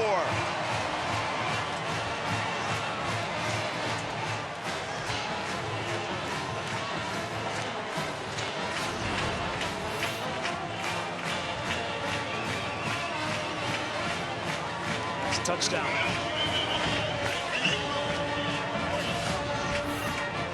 Your hand can touch the ground, as long as not a knee or an elbow. The forearm, an extension of the elbow. It's connected to the arm bone. Leave it there. Bugle, the extra point. Able to boot it through. Clemson has 6 touchdowns here today, and they've opened up a 21-point lead with 6:45 to go here in the third quarter. And so I was getting at, with all the weapons on offense, and then you say, okay, so maybe Oklahoma is there and Alabama has that too, and then you bring in, oh, but what about the defense?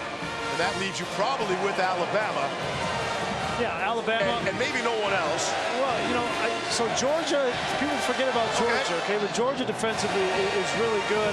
I think the difference with Oklahoma, yeah, they don't have a bell cow back, but their quarterback is their back. Right, he's their running back. So Kyler Murray is the game changer, but you're right, it's Alabama, and we're certainly looks like we're headed on a collision course again with Alabama and Clemson. The 1-2 showdown, and you know, that's a common theme on talk radio. Grease, do you want to see Clemson and Alabama again? Are you tired of that? Is it good for the sport? I mean, they seem to be the 2 best teams in the country. You want to see the best play for the championship. I don't know how you could be tired of that matchup, right? It's an awesome matchup. As for number 3, here's Adnan.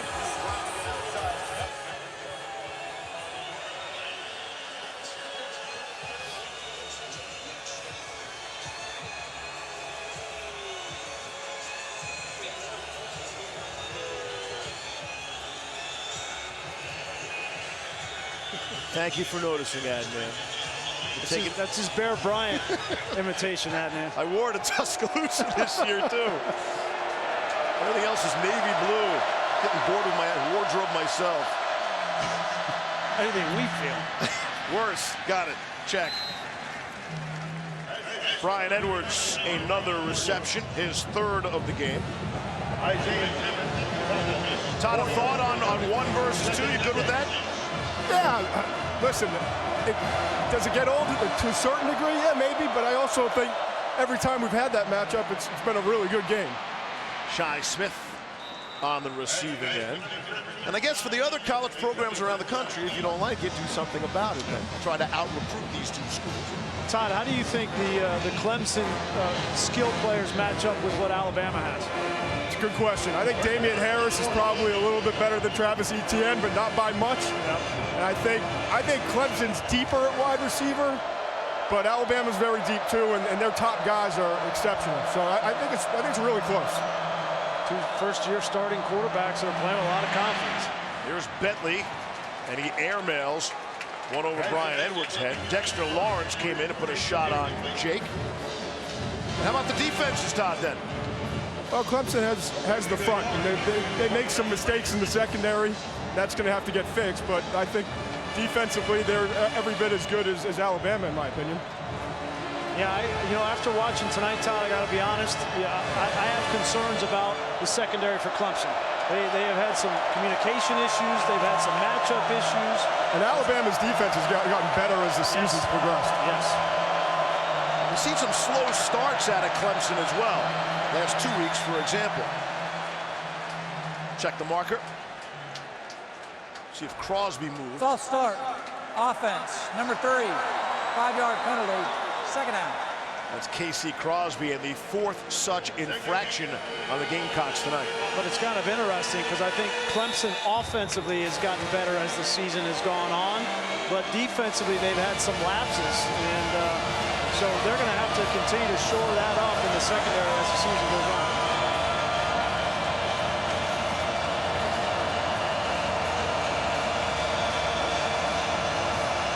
Second and 15.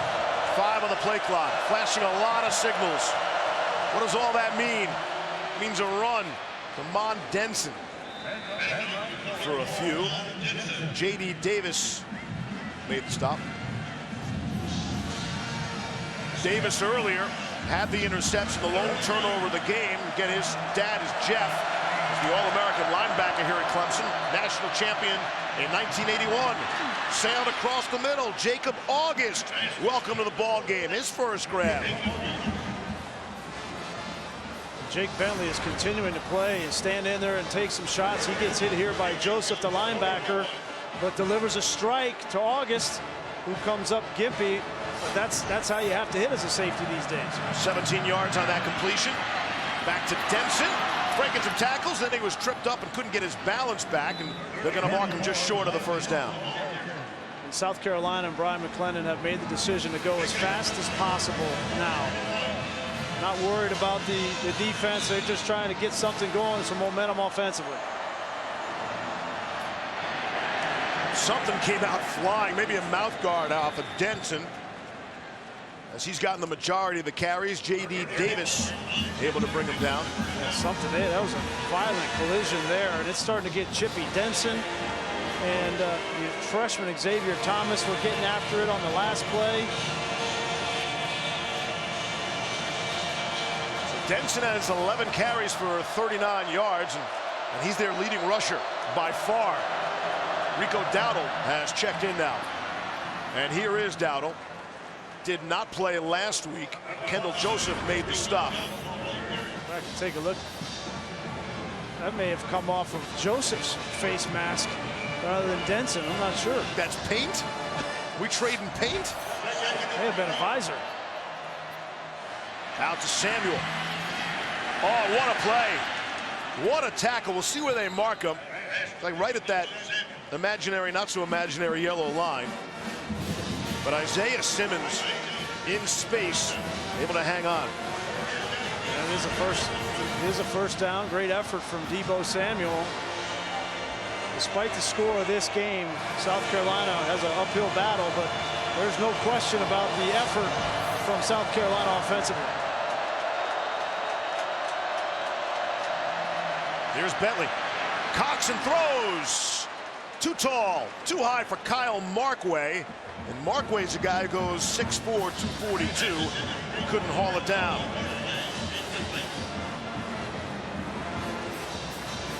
Can't tell you how tough it is for a quarterback to play against a good defense, a good defensive line without a running game. And Jake Bentley is really, this is all on his shoulders. He doesn't have a whole lot of support. Now that they're down 3 touchdowns, they got to throw on most downs.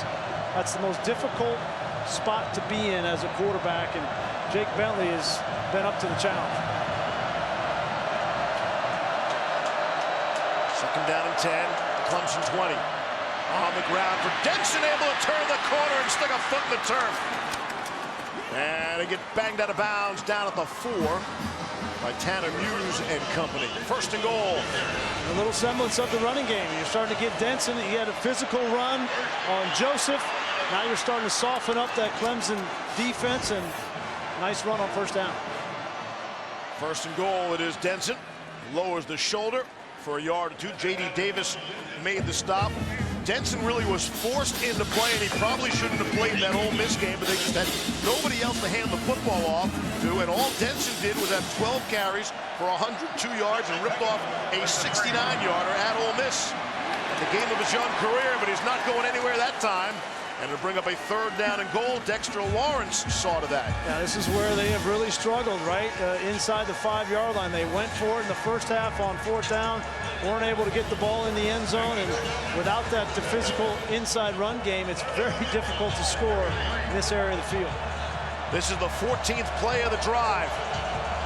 Dowdle is in, Denson's out. And nobody's covering Brian Edwards up here.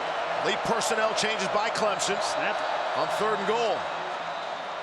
Missed opportunity to snap that football. Dabo Sure Swinney's Timeout. running down there to call a Clemson. timeout, but as a quarterback, you got to see that, snap it, and throw it quick.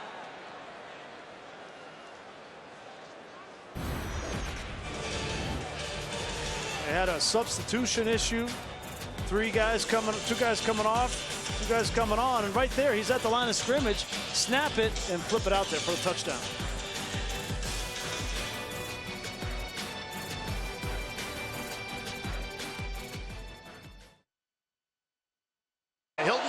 as part of the Jiffy Lube rivalry series.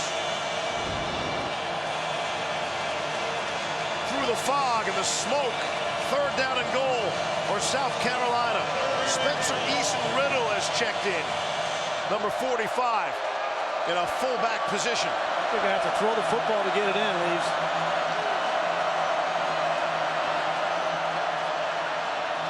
It's a pitch to Denson, and he won't get there.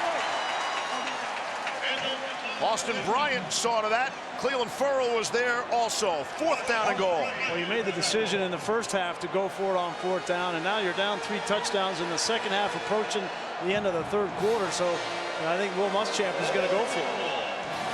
But I just think you should have tried to throw the ball on 1st or 2nd down to get him off guard. Now everybody knows you're going to throw. It's going to be difficult. Still 2 minutes left in the 3rd quarter in a 21-point game. And Will Muschamp wants to talk it over. He'll spend time out here.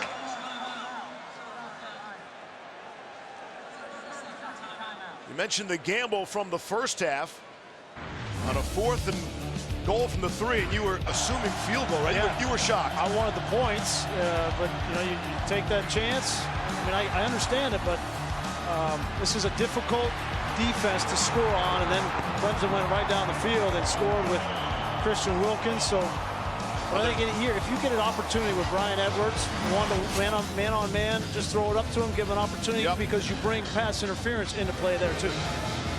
And that Wilkins touchdown was in a similar situation. It was 4th and goal from about the 3-yard line as well.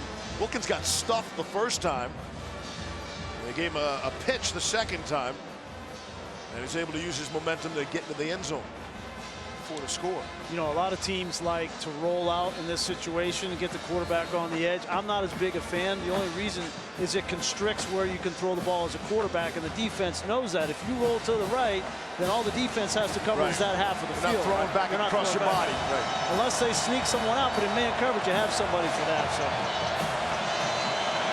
you got Brian Edwards at the top of the screen, matched up on Terrell. Question is, will they have Muse here help after the snap? And a flag.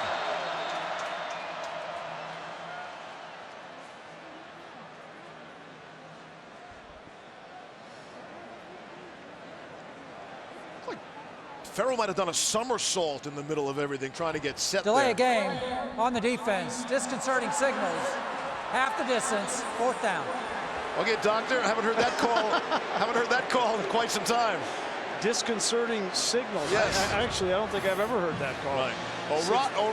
Rogers. Yeah. He did a little barrel roll. Yeah, you're absolutely right. I don't know why that could not have been the penalty. Sometimes they will call if there's a false snap count. If a defender is screaming out, you're blocking out a count too. Disconcerting signals. From the here's something you don't see every day department. Here's 4th and goal now. From the 2. Bentley to throw for it. Back of the end zone. Knocked away. Denzel Johnson able to knock it away. And the Tigers defense holds again on 4th and goal. Trying to get the ball to your best player, Deebo Samuel, and it's just good defense there. They dropped 8. Denzel Johnson in perfect position, and when the official sees that that's a hope throw, you're just hoping something good happens. They're not likely to pull that flag out.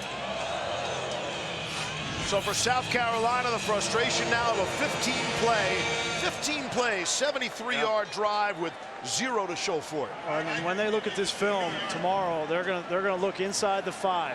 Their inability to run the football between the tackles has cost them 14 points in 2 separate situations. So Clemson up 21. They'll take over from their 2-yard line and put it on the ground with Etienne. He'll get out to about the 5. Ernest Jones the stop, and the ball came loose after the whistle had blown. Again, in this game, we have seen Clemson with 95 and 97-yard touchdown drives. I honestly don't think they care where they get the ball. It's just a matter of how long the touchdown drive is going to be. And that's how good Dabo Swinney's got it going right now on offense. 2nd down and 6. ETN from the end zone. Quick throw by Lawrence. Out to Kendrick, making people miss. And there is your breathing room. Darian Kendrick, a true freshman from Rock Hill, South Carolina. You got to wonder how much gas is left in the tank for South Carolina defensively. We've documented the injuries that they've had to sustain, and these guys are getting up there in snaps. Clemson's about to snap it for the 68th time. Final minute of quarter number 3. ETN taking a pounding, and here's Adnan.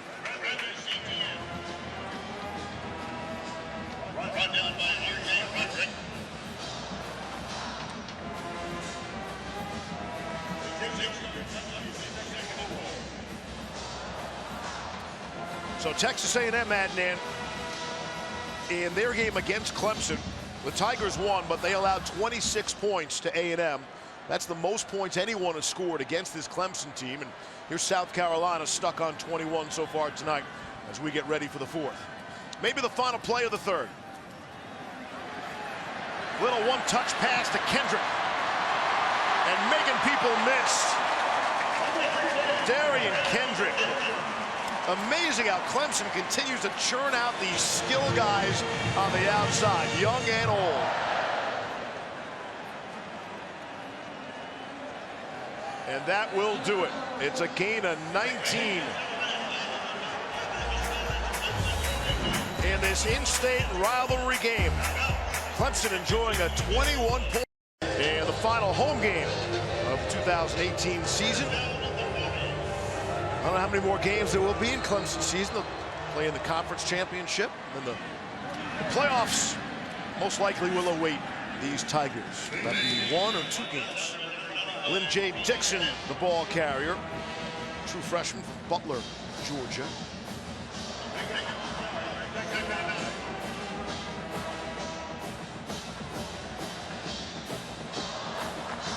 We open up quarter number 4. Steve Levy, Brian Greasy, Todd McShay.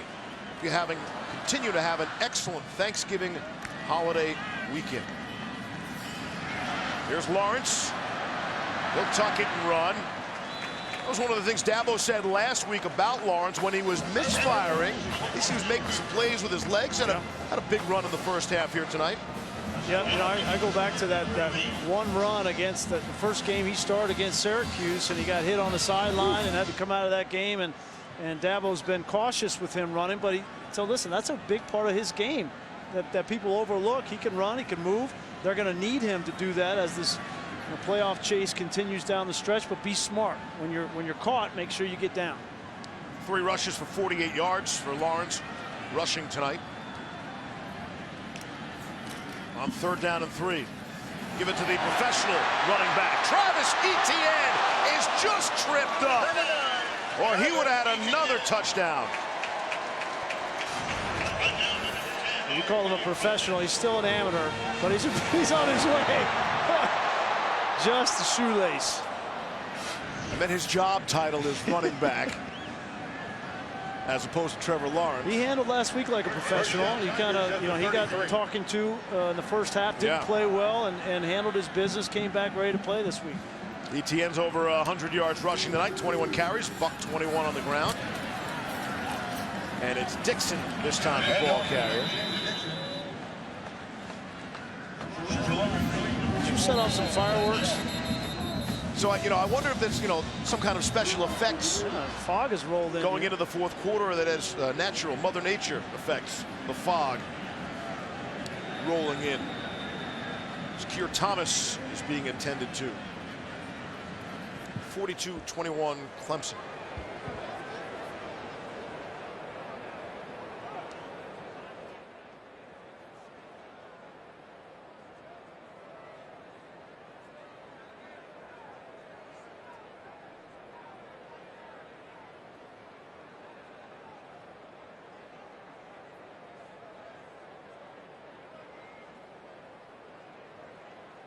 In early 2019, Greenville Health System and Palmetto Health are becoming Christmas Health. These healthcare leaders are coming together to improve the health of all South Carolinians. Prisma Health will have the physicians, research, and resources to provide the best.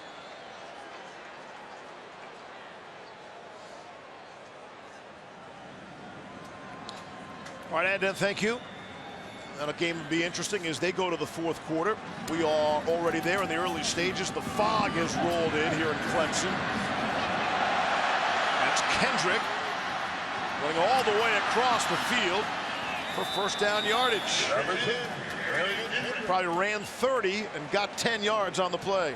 Darian Kendrick is coming on for Clemson offensively. Yeah, we know they've got the pillars outside and T. Higgins, Ross, Amari Rogers, but with Hunter Renfrow playing that slot position, they need some speed, and Kendrick in that position brings an element that Hunter Renfrow just doesn't have from a speed standpoint. 33 Tiger first downs tonight already. Again, we're just inside the start of the fourth quarter. On the ground to Adam Choice. Well, Matt Bockhorst has come in for John Simpson, and Clemson fans watching this game will probably want to know that John Simpson is up. He's on the sideline. It looked like he was ready to come back into the game, but because of the score, I think Dabo Sweeney just kept him on the sideline. That's good news for Clemson's offensive line going forward. Second down and 4. Garrett Williams shift there. He's the lead blocker behind Adam Choice. He's got the first down and thinking about more. Into the end zone for the touchdown. Another score for Clemson.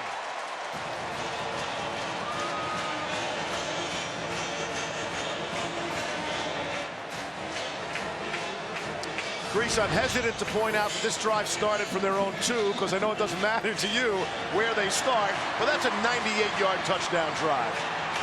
Just an opportunity to get more yardage piling up, and no matter where they get the ball in this game, and a lot of this has to do with Clemson and how explosive they are, but right now it's kind of a combination.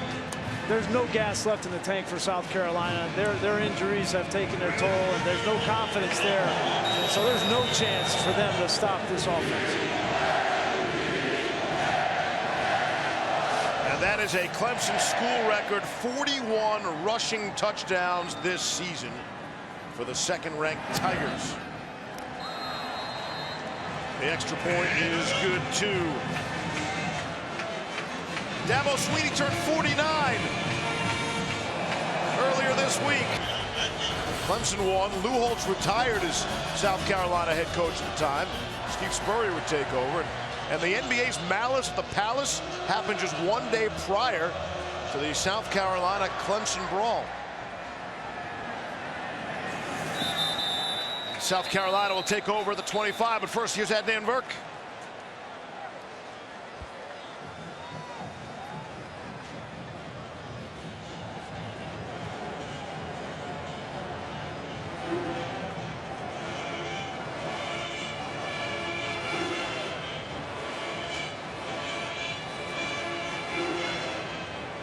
Do what we can.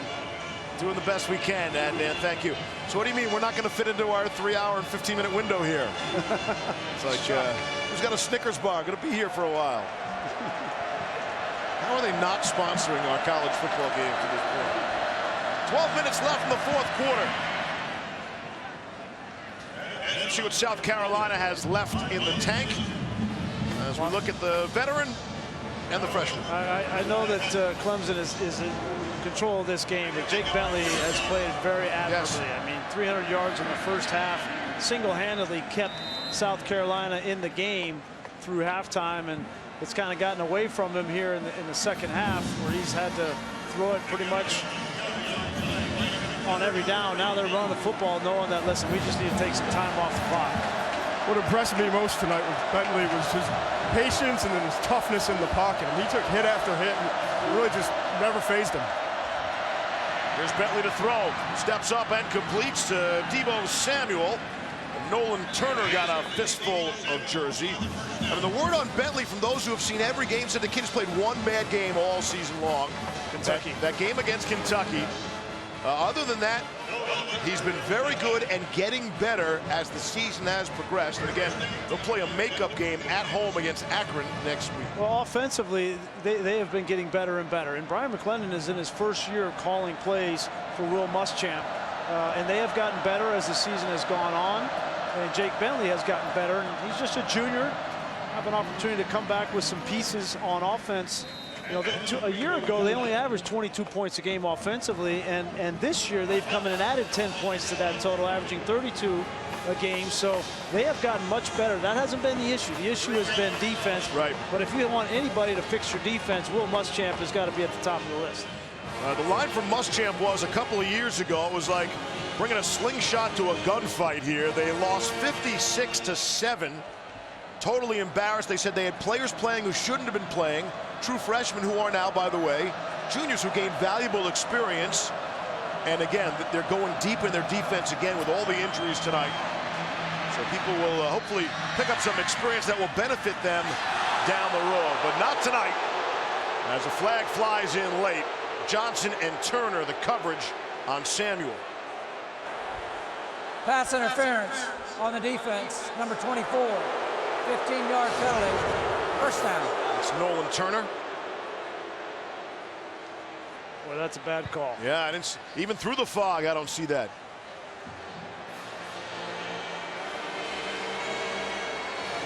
Deebo Samuel is another one of these great college football players whose career is coming to an end. And it's been a lot of fun watching him play through the SEC. One of the more respected players in that conference. Such a multifaceted and talented player. Not a true wide receiver in the sense of the word, but just a great football player and a great career he's had at South Carolina. Here's Bentley to throw. Up high. And it's Brian Edwards. Another reception for Edwards tonight. That's his 5th. Brian Edwards will have a decision to make after this season. Be interesting what Todd thinks, but I think he's going to be a bona fide NFL wide receiver, and just a junior. He's got a choice whether he comes out or not. He said he will submit the paperwork and see what the NFL types will tell him what kind of grade he might have. Here's Bentley. And airmails Edwards. Todd, you want to explain that again? So a grade of 1 means you'd be a first-round pick, and then a grade of 2 means a lower round, and then 3 means what? Go back to college? Yeah, there's only 3 options they give you: first round, second round, or go back to school. And they changed that recently. They used to give guys, you know, 3rd, 4th, 5th round projections, but they're trying to, and as they should be, trying to get kids to stay in school if they're not going to be drafted. Yeah, I like that. That's great smart. point. On the run, throwing across the middle. Dowdle couldn't pull it back. It was behind him. Bentley throwing on the run, found a little seam. Well, Bentley's in the foxhole now. He's just trying to find enough space and buy enough time to get rid of the ball. Doing everything he possibly can under immense pressure. And Dowdle's got to make that play for the quarterback. Bentley already 4th all-time. South Carolina passing yards. And will add to his total here tonight and next week. And the Gamecocks obviously bowl eligible already. Here's Bentley throwing for the score to Deebo Samuel. Touchdown. Puts Bentley over 400 yards passing on the night, and his 4th touchdown pass. Before everybody gets in a huff about another breakdown by Clemson defensively, these are the backups that are in there now, and that was just a miscommunication in the second level, and Deebo Samuel was running wide open. Extra point on the way.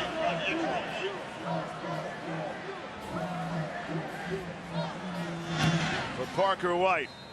And whether South Carolina wins this game or not, the 28 points scored by the Gamecocks, that's the most points scored of all Clemson's opponents against the Tigers defense this season. And Deebo Samuel has 3 touchdowns on the night. But if you show up on that practice field tonight, you better be all in. So we're going all in, and I need these players to be all in. And we'll see what happens. see the bumper stickers, the signs everywhere. All in. Poker chips. Yeah, poker chips. Everybody, all the players get a poker chip, and then they drop their chips in a bucket prior to each game to show they are all in for each Clemson game. We send it back to Adnan.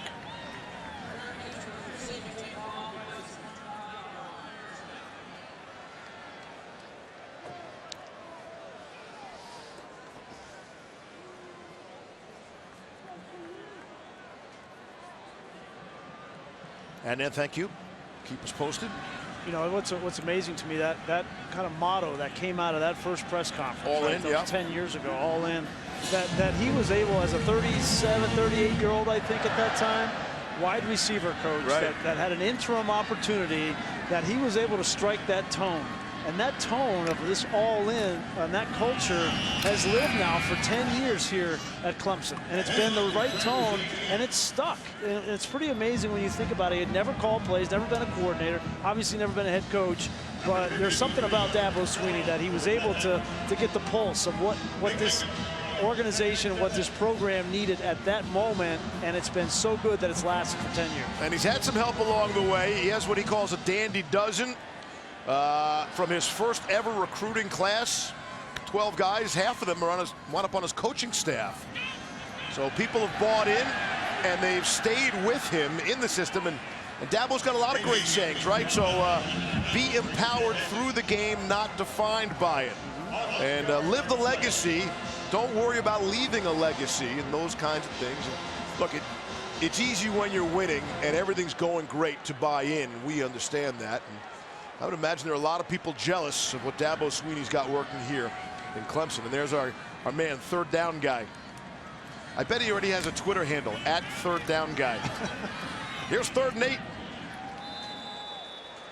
And just a little short, bring up a 4th down. Todd? Hey, Levy, he's got a name, you know. Okay, why don't you tell me his name? Hampton McIver. It's my best work all night. Did you just make that up or not? MacGyver or McIver? McIver. Oh, my goodness. First name Hampton. Perfect. You know there are more than 2,400 Hampton Inns around you. Is that another promo you're reading? Bonus promo. Well, tell McIver I'm not impressed with his effort here in the second half. He's kind of given up. He's putting the 3rd down signs away. He's kind of dejected. Poor stamina. Yeah. Need more energy. That kid is going to sell hats and T-shirts. 3rd down guy. I promise. Before Clemson punts for the 2nd time tonight. 49-28 Tigers.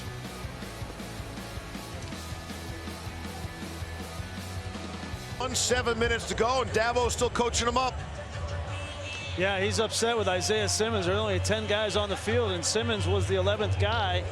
Isaiah Simmons had a rough night. He's been and he's going to be in the doghouse with Dabo Swinney this week, and it's a credit to Dabo. He's still coaching hard, even though they're up 21 points, as you mentioned. Sends the right message. Yeah. On 4th and 1, Will Spires, knuckling low line drive kick. Where it stops, nobody knows. Dabo, see, that's exactly what Dabo wanted him to do. See, the crowd was moaning, and he says, you know what, that's exactly what I wanted to do. Didn't want to return. Earlier, he was upset with Christian Wilkins, because Wilkins posed the Heisman pose in the end zone, came off the field. He took him off the field and gave him a tongue lashing. And I'll tell you what, this gets your respect, that the best player on your team will be treated just like everybody else in his last game in this stadium. Right. Dabo leaned in with a shoulder. Dabo's scrappy. Oh, yeah. Don't sleep on Dabo. Pass is nearly intercepted and will fall harmlessly down. Brian Edwards, the intended target. There are a lot of coaches in college football that would not do that. That would let that slide. And, you know, he's constantly coaching. And I think he knows that, you know, to compete with the best, the Alabamas of the world, he's tasted that now for a couple of years in a row. And he's going to have an opportunity potentially to do it again. And he knows the standard and the process that it takes to get this team ready mentally, physically, and he will continue to coach at that level. We learned something else about Dabo. Again, he had his birthday this past week. So what do you get the man who has everything? He said he got some real cool stuff. He said slippers. Among the list of cool gifts to get, I don't think I would say slippers. Bentley is tripped up and taken down. Adnan, back to you.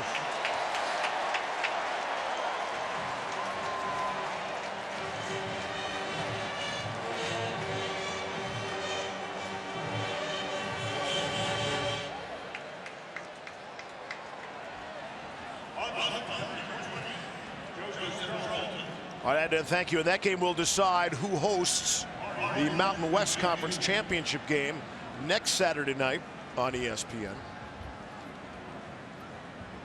4th and 14. See another punt from Joseph Charlton, who's had 1 touchback on the season. There's 34 punts coming in. And that's a fair catch from Amari Rogers. Take a look at this week's college football rankings brought to you by Capital One. Everybody crying, where's the shakeup? Where's the shakeup? Well, Michigan got their doors blown off today. That's one. And Notre Dame's in a dogfight there on the road. See what happens there. Alabama, impressive once again. I mean, it was a game at halftime, but they pulled away in the second half. Georgia, I think, Oklahoma, obviously the big winner with the loss by Michigan, in my opinion. Washington State falls last night in the snow at the Apple Cup was amazing. And UCF is an interesting situation, Grease, for a lot of reasons. They've been the talk of college football in a season that has lacked in drama to this point. UCF has had a lot of the conversation, a lot of the interest, I think, as Etienne carries the football. And now poor Mackenzie Milton, so much fun to watch, to cover. And he had the surgery already, and, you know, hopefully he's on his way to recovery. Everybody that loves college football, you know, loves Mackenzie Milton. He stands for all the good things that exist in being a student athlete in college football. So our best out to you, Mackenzie, and to heal up quick. But certainly it'll be interesting. They got a big game next week. Memphis in the championship game. They beat Memphis earlier in the year only by 3 points with Mackenzie Milton. DeAndre Overton hits the score sheet and gets his first catch of the night. Sunday, December 2nd, we'll have the exclusive reveal of the college football playoff semi-final matchups, the Capital One Orange Bowl and the Goodyear Cotton Bowl Classic. And then tonight, after Utah State, Boise State, at Sports Center, Michael Eaves, Kevin Connors to break it down. Heather Dinich will join the party. Talk about the big day in college football and what those losses by a couple of top 10 teams will mean over the course of this weekend. And again, we'll see how that shakes out. I think the committee's in an interesting position with UCF now. How do you treat a team based solely on an injury to their star player? Well, I think they have an opportunity to watch what they do against Memphis next week, right? And they've got a comparison, obviously, with the way that they played earlier in the year with Mackenzie Milton. Lynn J. Dixon for another first down for Clemson. 15-yard pickup. Will Sweeney on the field. He is a wide receiver on the season. He has 6 catches. Had a touchdown earlier this season. Did a nice job on a hold early on an extra point. Fumble, ball comes out. And it is recovered by South Carolina. And that is the first turnover for Clemson tonight. Brad Johnson able to fall on the football, Grease. Yeah, Dabo Sweeney had his quarterback in there, Trevor Lawrence, and thinking that everything was going to be fine with the handoffs, and Dixon looked like just not securing that football. Got the starters in there on the offensive line, and you got the backups at wide receiver, the starting quarterback, and a backup running back. Just kind of, they probably haven't repped that a whole lot. Sometimes if you have a backup running back in, it's better to have the backup quarterback in because those two guys get more reps together. Just not on the same page. And you never know who you're going to need down the stretch based on injury. Talk about the Mackenzie Milton situation. I mean, everybody is one play away. That's how fragile these careers can be, these seasons can be. And you need to appreciate it while you have them in there. It's kind of interesting that Clemson coming in to the season felt really good about the 2 quarterbacks they had. Obviously, Kelly Bryant and Trevor Lawrence.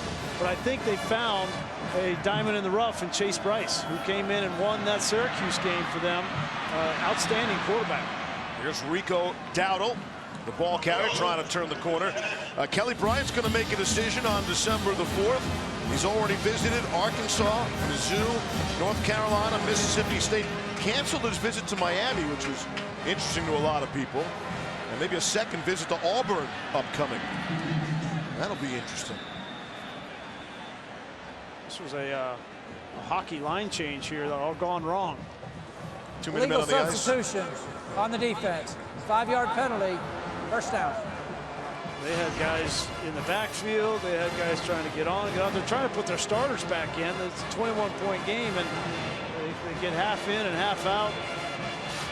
But that's what you wanted Bentley to do earlier, right? You wanted him to snap it earlier for an easy score, or at least if nothing else, you pick up the penalty flag on Clemson. But I think this is telling you something that Dabo Swinney now, after that turnover, he says, "To heck with that. It's Christian Wilkins. I'm putting my starters back in on defense." Wilkins and Lawrence are in there. Furl is in there. On the ground, Dowdle breaking through right up the middle, looking for running room. And Rico Dowdle is down to the 20-yard line, and that is against the starting defense for Clemson. I'll tell you what, when you take the starters out, it's hard to put them back in. And you might say, well, why? Well, because mentally, they're on the sideline thinking, okay, I'm done for the night. And you put them back in. And South Carolina's not done for the night. Shi Smith skies to bring it in from Jake Bentley for the touchdown. Wow. And I can tell you, Isaiah Simmons is not going to want to go over to the sideline. It's been a tough night for him, and he's given up plays downfield. He's missed his assignments on special teams, and now he gives up a touchdown, and all of a sudden, wait a minute. Get an onside kick, and we'll see what happens. Here we go. 5-touchdown night for Jake Bentley. You ever drive a Bentley? You probably owned a Bentley. How silly of me. I drove one once. I am not a car guy. I'm a point A to point B guy. Got it. A Metro card. Give him credit, though. Bentley has not given up on this game. He's impressed me in every way tonight. Extra point from Parker White is good. And hold your hats. It's a two-score game. 3:37 to go in the fourth. Well, Jake Bentley has been outstanding. He identified the matchup here. Isaiah Simmons. That's a mismatch with Shi Smith. Just can't run with him, but look at this throw and catch. Well done by Shi Smith. Hot grease. Houston's done a nice job after a slow start. They didn't put the Clowney on there, huh? Guess he's not a big deal. He's a pretty big deal, yeah. They've got DJ Reader on there with no Clowney.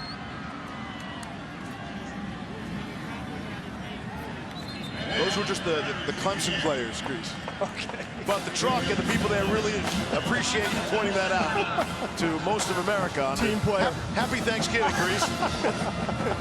To the crew that traveled on Thursday. I thought it was coming. It was a change. They were going to go to the next graphic, and then there was all hot the change. Yeah, Got it was it. a hot push. While you were enjoying your hot turkey and gravy and stuffing, the crew was here on a Thursday eating out of a truck, a tuna fish sandwich. There we go. See, I knew they had Updated. it. I was just giving them an opportunity to show what they had. Life is a big opportunity. And there you see, a lot of Houston Texans have played in this series, and I imagine they're watching this right now and appreciating the shout out. Yeah, Jadeveon, he said, "Why? How come there's no South Carolina It's like, guys?" hello, Yeah. where am I? Again, thanks to our crew. You know, every broadcast team, they talk about how their crew's the best. We're telling the truth. Our crew, Listen, America. our crew's the best. Do a great job. And again, many of our folks traveling during Thanksgiving, away from their families on the holidays, and we appreciate their efforts. T. Higgins hauls it in, and they're still running with the ones. Yeah, and still throwing the ball. I mean, they want to put some more points on the board, and I don't blame them. You only have one chance a year to play your rival, and it's only 60 minutes, and you want to use every minute on that clock. I thought Urban was trying to score 70 against Michigan today. That was pretty close. They were running up the score there a little bit on you. Keep bringing that up, right? Well, it's a new audience continues to join us every 15 minutes or so. Everybody's jumping over to this game, right? It's a two-score game. We've been through this before. It's nearly a three-score game. T. Higgins couldn't make the over-the-shoulder grab. I have no idea why. Montag? No, the corner, Mukwamu, is waving his finger over there. He's a true freshman, and they're excited about his future, but you're losing the game, kid. A little bit of poise, and Will Muschamp shaking his head, saying, listen, just do your job, cover. We don't need any trash talk. 2:43 to go here in the fourth. Trevor Lawrence is still in there and handing it off to Travis Etienne. There's still some jawing going on. That's Israel Mukwamu talking it over with DeAndre Overton. Third down guy is back. What's up, Hampton? MacGyver. I think it's McIver. MacGyver's better. A win tonight would give Clemson their 7th undefeated regular season in school history. And they last had 12-0 starts in 1981. You got to go all the way back to about 3 years ago, 2015. Etienne, the ball carrier. See, everybody's out of timeouts. We click under 2 minutes to play in a two-score game. Let this run all the way down, and then Dabo will have a decision to make. Kick the field goal here to go up 17, or just run out the clock. But he'll take a timeout and then have that conversation. Don't have a timeout. Out of timeouts, yeah. They're just going to run the clock out. Take the 5-yard penalty. Let's see. 4th down and 3.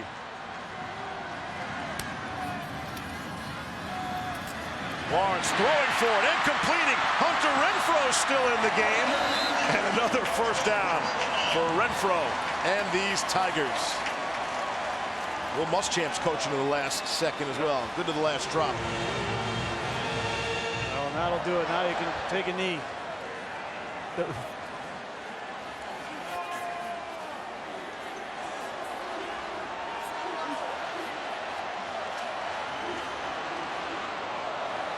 .45 seconds left in the game. Don't have to snap it for another 15, but they snap it right away. Etienne for the touchdown.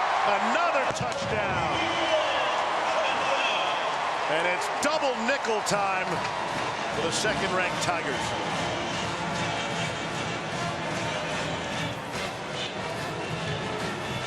Tell you what was interesting before that play, watching the coaches saying, let's go, get to the line, let's go. They want to run another play. Yeah, it's a rival, man. They wanted to score, No doubt.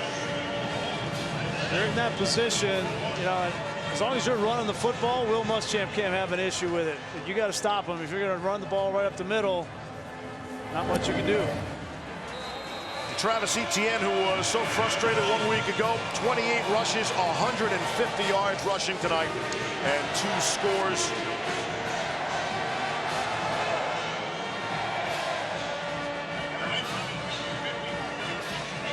Jake Bentley got another opportunity with the football. Bentley's had himself a brilliant night. He's going to talk about a career night, and he's going to have to say, oh, by the way, we lost. Maybe by 21. Well, he can hold his head high. No question. The last couple of times that South Carolina has played Clemson, it has not gone well for Jake Bentley. And tonight, he was not the reason that they lost. Jake Bentley's career high passing prior to tonight was 390 yards against USF a couple of years ago. And tonight, he's got 455 yards of passing, 5 touchdowns, and the 1 interception. It's a well-balanced Clemson team tonight. They've scored 14 points in every quarter. At least 14. And even 14.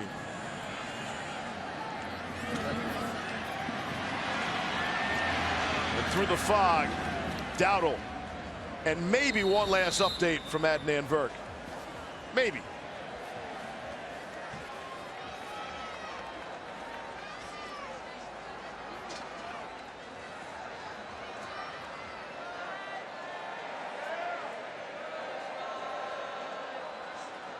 Sounds good, Edna. Thank you. I think that's the first time we've got cut in updates on a game that's supposed to come on after Yes. our game so far. Right.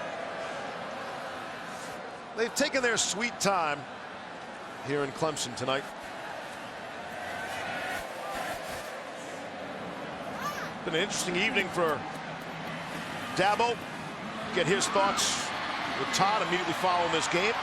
Speaking of Dabo, there's Debo. There's a Dabo and a Debo. Debo Samuel's had himself a night, already with 3 touchdown catches, and his effort meter is full, and that will put Bentley over 500 yards passing.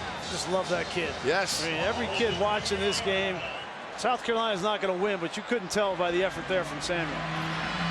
Bentley throwing for Dowdle. Has the first down. And look at Bentley. Bentley wants another play. He wants one more chance. Yeah, the clock's at 0. And here come the fans coming out onto the field. Bentley's thinking that was a first down. Just stop the clock. As the fans have rushed onto the field, Clemson 744 yards of offense tonight. Grease, that's 12 yards short of the school record set back in 1981.